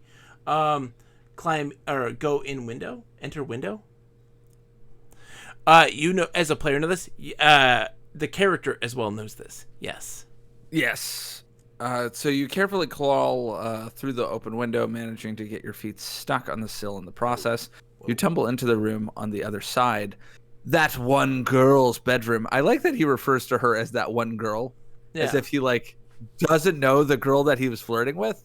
I mean, there are guys who have a very cavalier attitude towards women, but I have to imagine that if you're in high school and you're giving her a mixtape, you probably at least know her name. Yeah. She's not that one girl, No. but whatever. As you tumble into the bedroom, 2 guys holding what appears to be a potato jump back. What? Why did I not parse that correctly? As you tumble into the bedroom, 2 guys holding what appears to be a potato jump back from the window. Whoa, gnarly, man, explains one of them. The other looks at you for a second, then cautiously peers out the window. When no more dudes emerge from the mysterious to them portal, he calms down a bit. Yeah. The one girl's bedroom is pretty strange, or pretty normal, or strangely normally pretty. That's a bed on which the 2 guys are sitting, posters, a bookcase, normal stuff. But this normal stuff is owned by a girl, a pretty girl, which makes this pretty stuff. From here, you can go downstairs to where you can hear the party in full swing, or out to the tree. Downstairs? Hold on. So what is it now? So, we can go downstairs. We could Oh. talk to the guys. Probably. Hold on. Let's see. So yeah, sorry, Nick. It's hard to see the quality. What's wrong? The quality of the video is a bit gnarly. What if I can probably no, increase you're fine. it? I probably. There's a bed. 1 second. You guys are sitting in posters of bookcase. Okay. So I'm guessing you just go downstairs. I don't think there's anything that you can do there unless you want to talk. You can like talk to him or maybe look at the bed or like is there? Maybe we have to search the bookcase. Look at the bookcase. Yeah, I will say that it appears that for whatever reason, Discord, not my internet, but Discord in particular, is chugging on my end. Oh yeah. Like everything else is fine, but the interface with Discord is acting raw weird. All right. Look at the shelf because there's a bookshelf. Maybe she put the cassette there because I don't know if going down to the party is a good idea. That's fair. You can't see any such thing? Bookshelf. A bookcase. Sorry, it's specifically bookcase. Bookcase is the word. On the bookcase are an assortment of books, which would probably be expected, but some shelves are given to other knickknacks and doodads. The top shelf is all stuffed animals. Hey, is there a Teddy Ruxpin there? Hey, get Teddy Ruxpin. Yeah, did she put it in Teddy Ruxpin? Oh, doesn't he play cassette tapes and talk? Yeah, he plays. Yeah, he does. You take Teddy Ruxpin for a little while. You'll put it right back. Look at Teddy Ruxpin. Look at Teddy Ruxpin. Lip says Discord has been drinking hype. It has indeed. It is a Teddy Ruxpin. Oh man, you haven't seen one of these battery operated beauties in like 10 years? Ages. Used to have one, and that bookworm thing that he hung out with. Yes. And they would read to you and blink their scary robot eyes, and they were so fluffy and comforting. And man, Teddy Ruxpin. I mean, I think by the time I was a kid, we were already making fun of Teddy Ruxpin. Look at cassette. Am I mistaken? I thought he did too. Teddy Ruxpin ran on. Yeah. Is that true, Lip? Lip, do you remember? I thought that would be funny. If, can you open him? Like maybe it's like trying to say like, hey, because I think that's the case. Why would we have him? Teddy Ruxpin was. I'm with you, Sakura. I had a. You open the Teddy Ruxpin. Inside, you find batteries. Hopefully, these batteries aren't all those. Aren't also from that one girl's childhood. Oh, yeah. So take the batteries. I had this little robot. His name was Casey, and you would put cassette tapes into him, and he would have the little LCD face, do like a visualizer. The mouth would talk and stuff like that, and it would look to the stuff, and there'd be special ones particularly for Casey. All right, now we go downstairs, I guess. Or look on bed. Look at bed. Sorry. I don't remember having.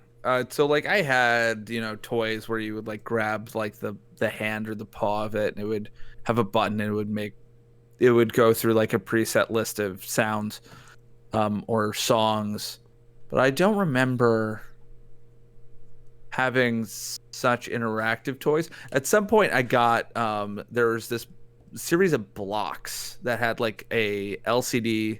It wasn't an LCD screen. It was a It had a screen on it, and it had like a little dude, and you could connect these blocks, and the dude would do activities, and he would move through like the building that you were creating with the blocks.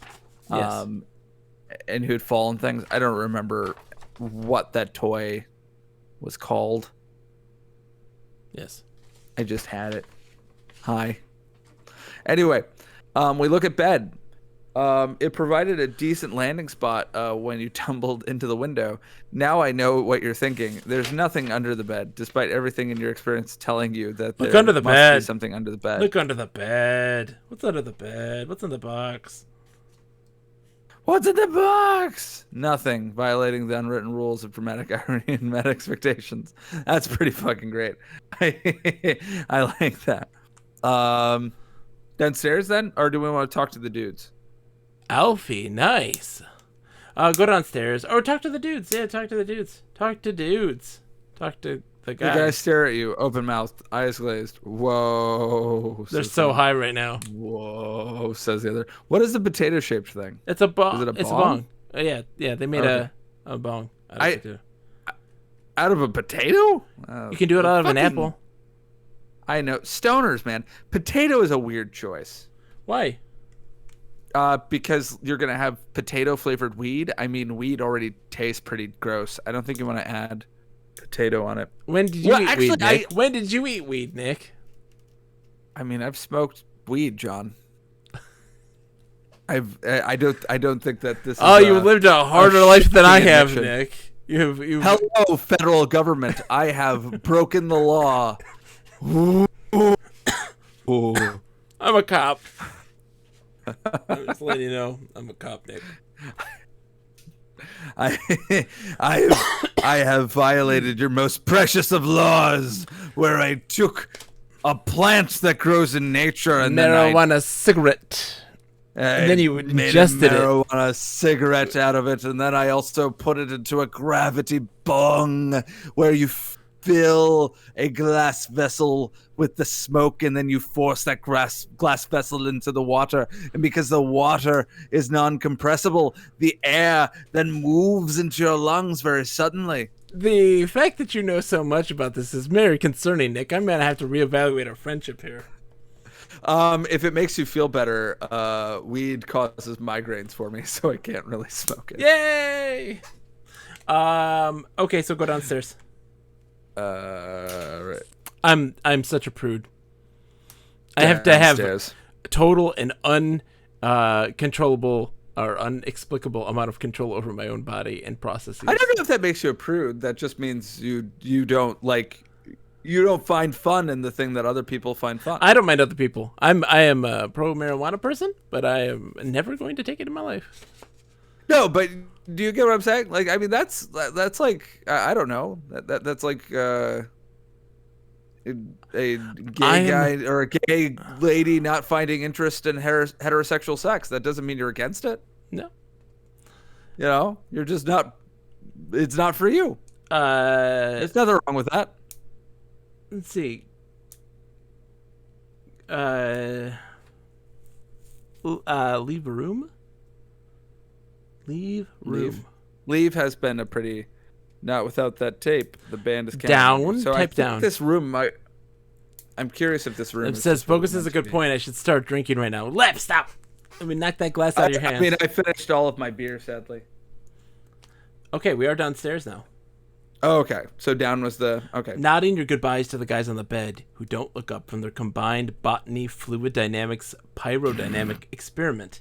You clamp down the stairs. That one girl's house. That living one room. girl's house, living room, party Go. central. Go ahead.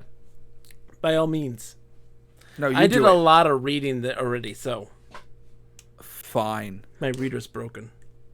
So now that you're downstairs, you can hear. Can we choose an accent? I'm gonna go with my best Benoit Blanc impression until Irish. somebody tells me. I want you to do Irish. Oh no, I can't. I can't. Why can Irish you is do like it? the one that like my body cannot do. The missus didn't order it, and she didn't want it, and the cow don't need it either. That's my Irish. Rock and roll tonight. Okay. So now that you are downstairs, you can hear them. No, I can't. I just can't do it. Just keep going. Commit to the bad. Commit to the bad. Commit to the bad. The look at the Irishman. Oh So no! now that you're downstairs, you can hear the music. I mean, we just had a break. going, I feel keep like going. this is. Keep going. I don't Stop, like please. this. Stop. Don't stop. Can I actually think that my Benoit Blanc is actually pretty. Go okay. with your Benoit Blanc. So now that you're downstairs, you can hear the music clearly. Terrible faux techno. And the repetitive lyric, yep, that's clear too. And it's get hyped over and over. Uh-oh. A group of teens bob their head in unison to the music being played over the speakers, blood flecking their shoes and carpet and various surfaces around them. The living room of the house has been covered sensibly in plastic tarps thrown over every surface, which is protecting the furniture from the worst of the blood. The group of the possessed are between you and the door to the east. You can also try to sneak back upstairs. Oh,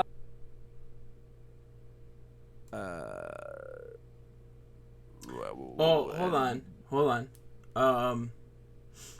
So I mean, music is being played down here, so presumably the mixtape is potentially here. Look at stereo. Look at stereo. Look at speakers. Can you go east? Look at speakers. The music is making cheap felt, covering the speakers' bounce in a disturbing way. Okay.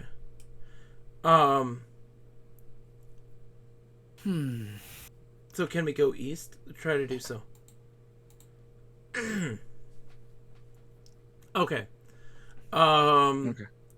Okay. Covered sensibly in plastic tarps thrown over every surface.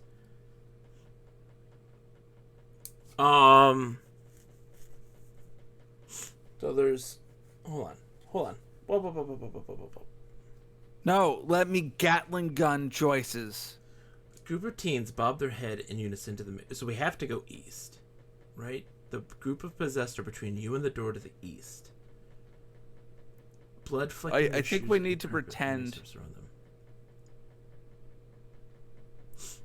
Hold on. No. There's the tarp. Can you get the tarp? They have the plastic tarps. You were correct. There was something on the top of the end table underneath the nearest tarp. Pulling the tarp has revealed a boombox. Ah. Oh, okay. Take boombox. Grab the boombox off the end table. The possessed pay you no attention yet. Open boombox. Well, you quickly open the various compartments of the boombox. CD player, nothing. Tape player, part, a really cool mixtape of aardvark. Okay. Oh, that's why we also have the batteries. So we have to hook this up to the speaker system. No, I don't think so. We can just put the batteries in. We have batteries. Okay. It's a boombox. Okay, I just thought we needed to go. I thought we had to go east. Oh, I guess not. Okay, so just put batteries in the boombox, and you flip the boombox over and remove the battery cover, which was indeed empty, so predictable. You put batteries into the correct slots, paying careful attention to the plus and minus symbols, and replace the cover. Okay. Play. Yeah, play the boombox. I want to hear this. It's aardvark. Boombox. You turn on the boombox and press play on the tape deck, making sure that the source selector slide has been turned to tape, and making sure that the tape is properly rewound and queued up.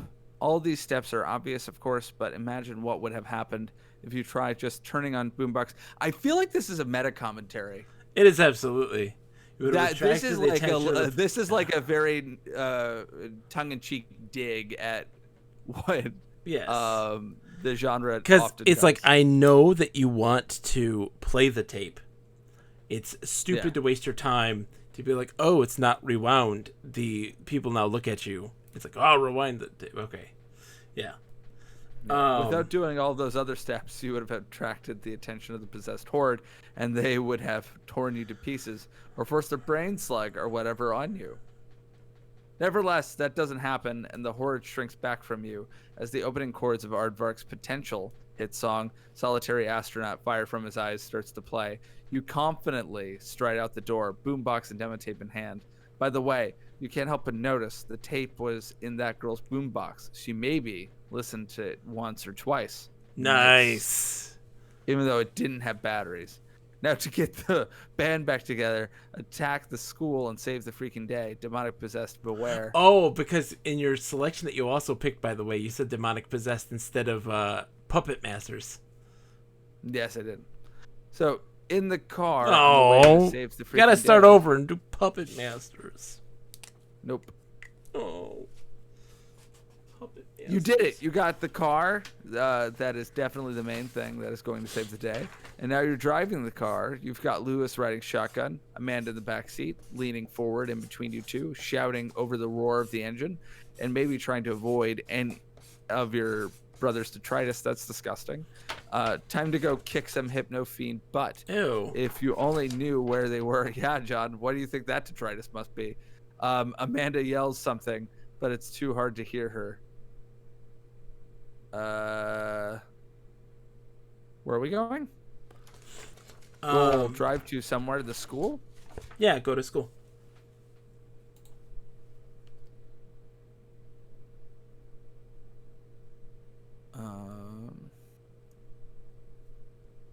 Drive to. Is the goal is drive to somewhere? Hold on. Driving the car.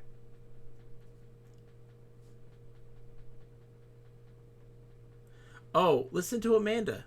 Or no, turn off the music. Oh, is that the issue? Okay, listen to Amanda. Okay. You can't really hear anything over the rushing of the closed windows. Yeah, there you go. Okay. So you just can't hear Amanda. You decide to roll up the window so that you can. You move to do so, but Amanda digs her elbow into your gut, leans forward from the back seat, reaches across you, and rolls up the window herself. The sound of the wind dies away. You are now playing as Amanda, and you can hear yourself think again.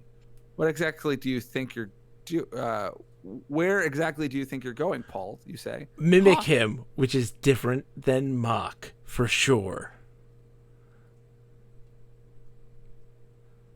Huh? You say, but in a really high-pitched voice. Yeah, Nick, My try name that is again. Paul. Huh? You say, but in a really high-pitched voice.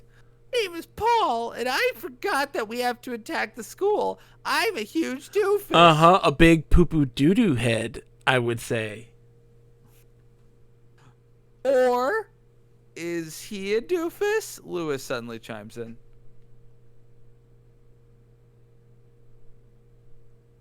Huh? Why did you do yes? Yes? I had already done it. I had done it before you said, huh? You say, no, says Paul. Maybe. Or maybe he is a demon Puppet Master. possessed. Maybe. Where we were all split up. Paul drank the hype. You look at Paul. But I didn't. I changed my answer. I'm just a doofus. Go ahead, John. What do you want? Are you?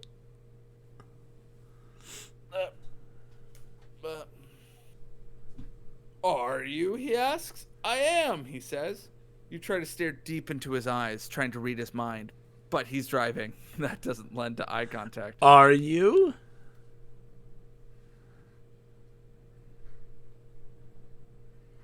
Okay, you are.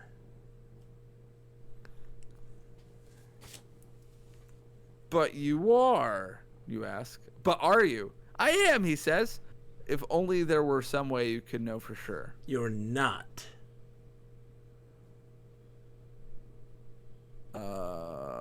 Play Aardvark? Oh, no, you're playing as her. Touch the condoms on him. Oh, touch him. Touch Paul? Put condoms on Peter.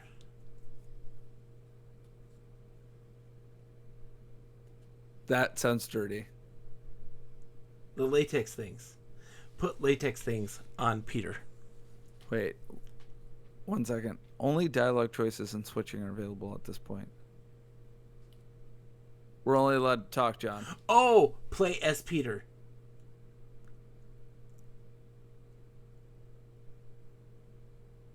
Switch Hold on. to Peter. Crap. Touch detritus on Peter. Okay. Touch Peter's detritus. Switch to Paul. Switch to Paul is what we gotta do. I thought that's what I said. Is there not a Peter? Oh. Paul. Have yeah, you we just said been Peter. saying Peter this entire. Yeah. You Jesus. did, because Peter, it was Paul, Touch and Paul. Joseph, John. Because it said Touch Paul. You made it be Peter. You did No, Peter. I said Touch Paul. Paul. Yeah, you did You say said Touch Paul. Peter. And then you say play as Peter. You said put condoms on Peter, which I found hilarious because Peter is a euphemism for penis, you dirty bastard. It's my fault. That's fine. You're the one. You're the one with the dirty penis mind. Anyway. Then 3. I forgot what we were arguing about, and it's not important anyway. Yeah.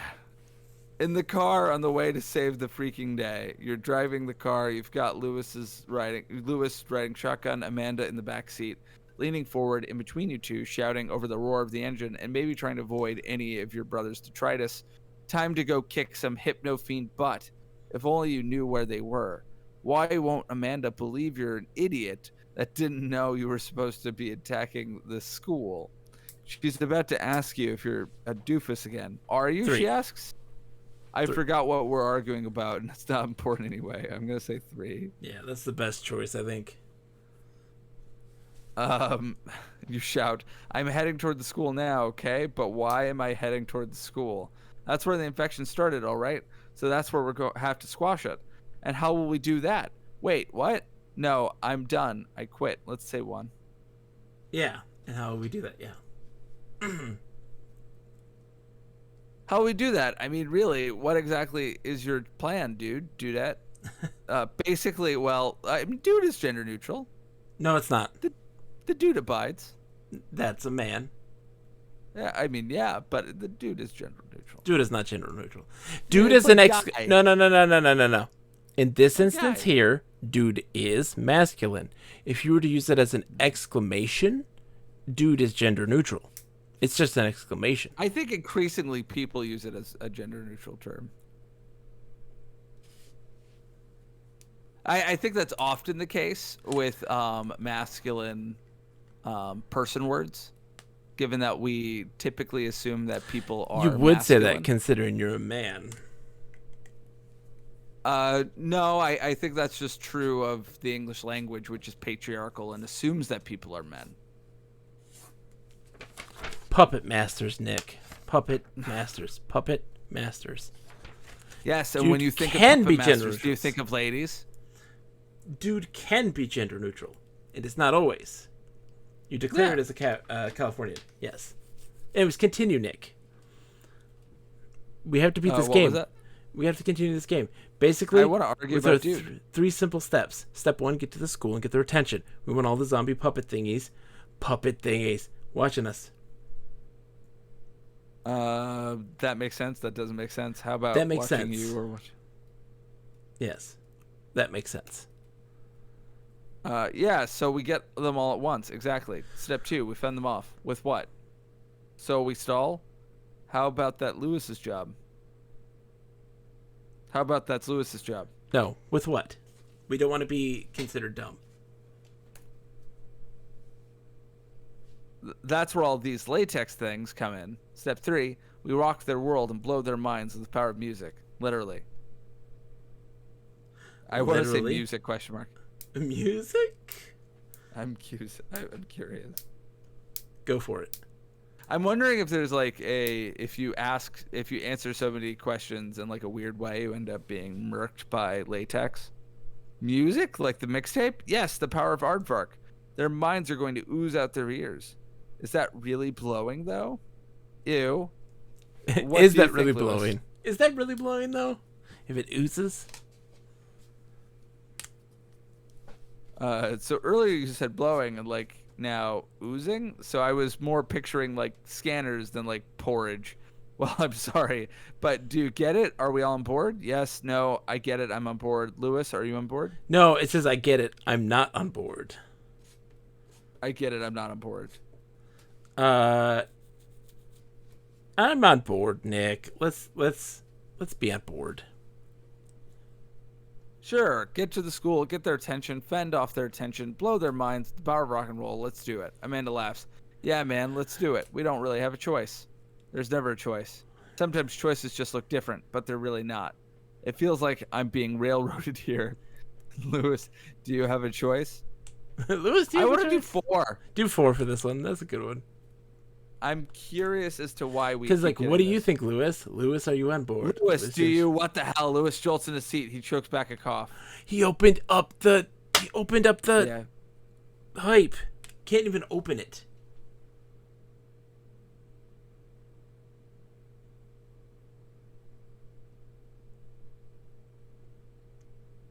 No, change to be what's her name? Play as Amanda.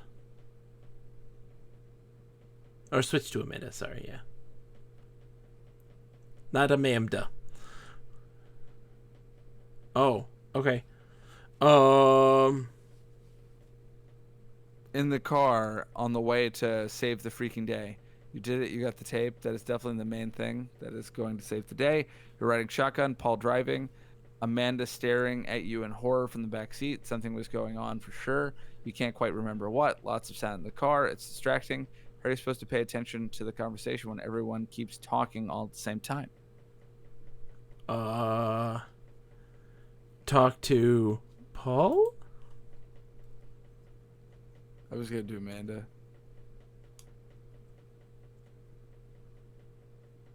You continue. There's never any choice. Sometimes choices just look different.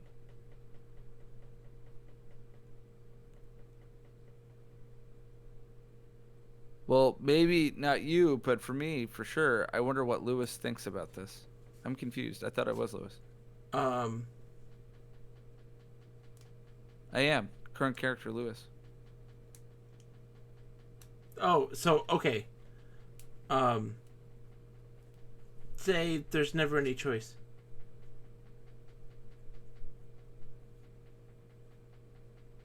Sometimes I feel like people are making me do things that I don't want to do, Amanda. I'm going to be honest here, Paul. You're probably right. Sometimes choices just look different, but they're really not. Some noise happens from the back seat. Look at the back seat. You cough. Why is everyone looking at you? Look at Amanda. You cough. Fun little red polka dots splash across the windshield. Fun. Look at them. Why you keep Zing? Stop Zing.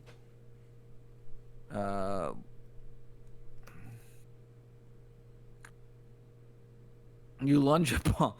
Okay. So you cough again. Now Paul's dumb face, looking at you all dumb and wide-eyed, is covered with red polka dots. Man, he looks extra dumb now. Eat Paul. Okay. That I didn't have this eerie feeling this time because I knew it would happen, and I'm also a little drunk. What have you been drinking? Have you been drinking it all this whole time? I did not see you drink anything. Oh, I've been drinking beer this whole time. This whole time. This whole time. I was not paying attention. Anyway. I'm a horrible friend. But yeah, you're a terrible friend as you Power of your music, friend just like slowly Mars descends Attacks. into alcoholism. How Don't do dare that, you, please. John. Lip, I'm not. Nick, I'm fine. don't descend into alcoholism. I love you two very much. Ignore my family history, John. Anyway, You lunge What at was Paul, and you almost had him too, but suddenly there's a burning sensation on the back of your face. Stupid backseat noise girl has grabbed your face with latex things. You scream, undulating, and fall away from the back seat. it's ululating. Ululating? And fall away from the back seat, clawing at anything within reach. Paul's face, the seatbelt, the steering wheel. The steering wheel resists for a second, that goes with it, and suddenly the world is on its side. May even be a step Somewhere. up. Okay. Your ears are ringing, your eyes are watering, your nose is bloody, and you think you bit your tongue.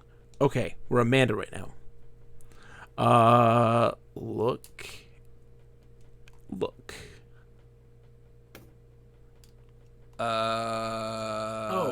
The school's football field. Trapped in the backseat of a car. All right. You're You're in the car still. You didn't die. That's the good news. The bad news is that the car is upside down on what appears to be a 50-yard line on the football field of the school. This wouldn't be so bad, honestly. You've been in worse places before. I mean, the backseat of Paul's brother's car isn't the most awesome place right side up. What makes it bad is the stands of the stadiums are full of the puppets. Yes. And they're all looking at you. I guess Puppets. phase 1 was successful. Yes. Okay. Turn on boombox. Sure.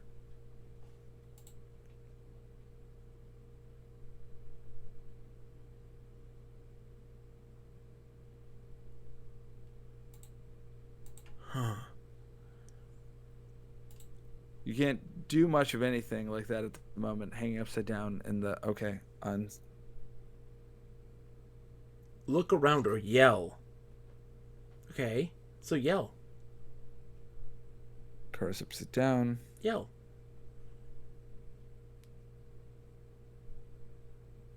Okay.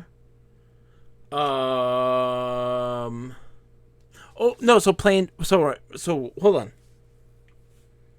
So we're supposed to get their attention, and then we're supposed to blow their minds with the power of music. Yeah. So can we sing? We're starting the power. Can you hear the people sing, singing the songs of angry men? Can you? You clearly throw. Go ahead. What Oh, were you singing? I was gonna cough. Can you feel the love tonight? When two cats do bone. Yeah, it says we're Amanda. It says it on the top. When they scream in the apartment. Oh, it even says goals. Sing as if your life depends on it. Oh, I didn't even see that. You clear your throat and start to sing. Slowly at first, and then haltingly. You're not really a singer, you're the bassist, but you've always dreamed in your heart of hearts about rocking the microphone one day. Or, rocking the acapella. Acapella? Jesus. The acapella, the Huanaco, the Llama, the Yama. The Surasrakos? The Saraswakos. Anyway, so, or, rocking the acapella, hanging upside down in the backseat of a car. You continue singing, and slowly Lewis stops thrashing in the front seat. He shakes his head. You continue singing, and louder. Paul joins in a rich, clear baritone. You continue singing. Lewis shakes his head again, harder, and starts singing as well, his voice hoarse and scratchy but loud. Out of the corner of your eye, you see Jenny shake her head, slowly at first. Can we Sing switch more? to Jenny? No, can we switch to Jenny? Play as Jenny? Because we were Jenny in the beginning. Why? There's an I, but that's okay. A walking nightmare. What happened? I feel like if someone were to tell you what happened, it would take about 181 individual small paragraphs or so to tell you the whole story.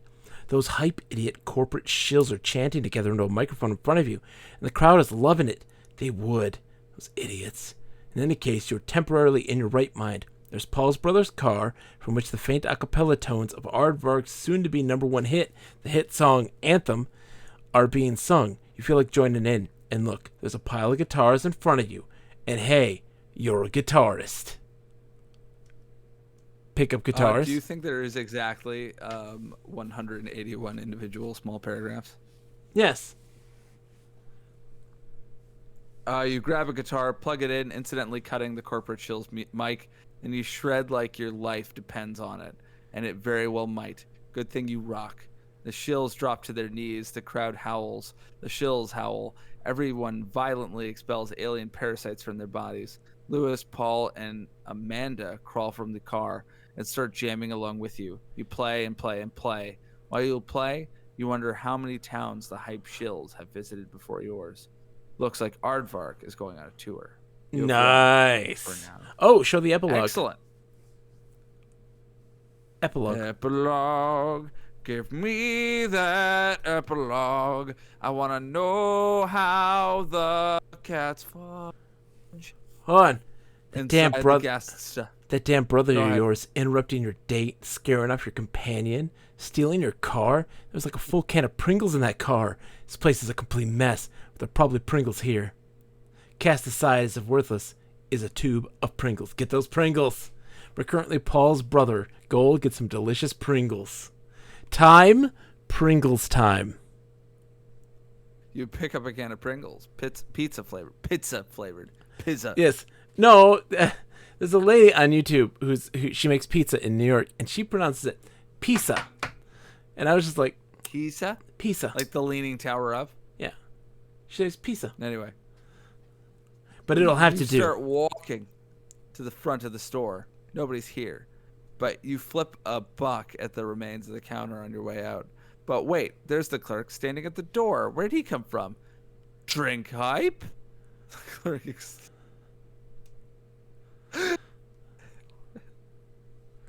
Must be a free promotional thing for that new soda. Oh, well, why not? You take the can and pop the top. Bet that citrus taste goes well with pizza Pringles. Once you pop, you can't stop. Epilogue. Again? Do it again. This place is a complete mess, but there are probably Pringles here. Cast aside as if worthless as a tube of Pringles. Okay. Yeah, it's just the same one. That's great. Like the epilogue. I like the epilogue. I love the, wait, 1 second. What was it? Eat Pringles? Yeah. Get Pringles, but yeah. That's exactly what you do after you take them. I like that it's Pringles time. I like that it's take. They agree with me. Yep, and that's it. But I just love the uncertainty that the clerk has. Drink. That's why I started Hype. just cracking up. Drink hype? Will you be a hype friend? Hype friend. He just looked at him and he went, body. Body. You and he were bodies. If you and he wish to be bodies again, I won't stand in the way.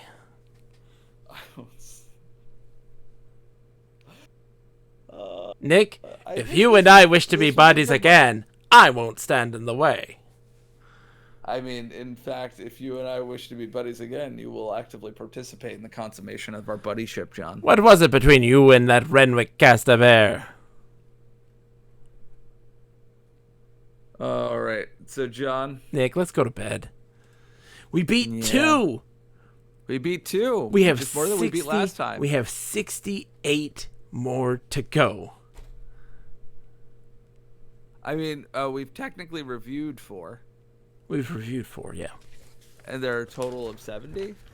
Yeah, something 70, like There's 3, only 72. 66.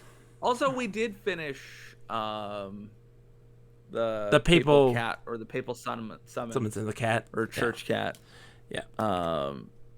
Off stream. So we finished that game. So we've done our obligatory 4. I'm and proud we of you, can Nick. Play some more. Yeah, I have the list that was the suggestions that were given to us. This will not make you happy. We the Remainder and Golden Heist. He said I thought you were prefacing something. he said you would like the Golden Heist a lot because it takes place in Rome. I'm down. I love Rome. Ah, It is field of Venice. study. And I hate That in biology. arrogant men. What was I doing there? I don't know. I was taking a bite out of someone's ear. Ew. And I hate Ew. arrogant men. You're the 7-headed thing from Snurth. Snurth. As a 7-headed snurth. Yeah. Yeah, you disgusting, horrible creature. So take a bite out of your ear, Bivitar. Come here, Biv. Nibbling that ear dough. Okay, we need to go. We need to Yeah. go. I need to find someone to raid We must raid. and then sleep. Good evening, everyone, or good night, I guess, since we're saying goodbye. Thank you guys for Good hanging night, out. everyone. I guess Thank you all for hanging out. I guess we'll do this again on Monday, Nick. We'll do some more. We'll get hype. We will get hype. Oops, I just We'll hit a get button. hype. I didn't mean to hit a button. Stop this madness. Let's see what we got. Oh my gosh, everybody's playing Metroid Dread right now. Oh, did that come out? It did today. Interesting. Let's go say hi to Weeble Spleen. He is playing it. I haven't seen Weeble in a long time. Let's go say hi to them. All right, everybody, have a wonderful night. We'll be back Monday with more interactive fiction. We'll find out. Bye. Bye. Whee.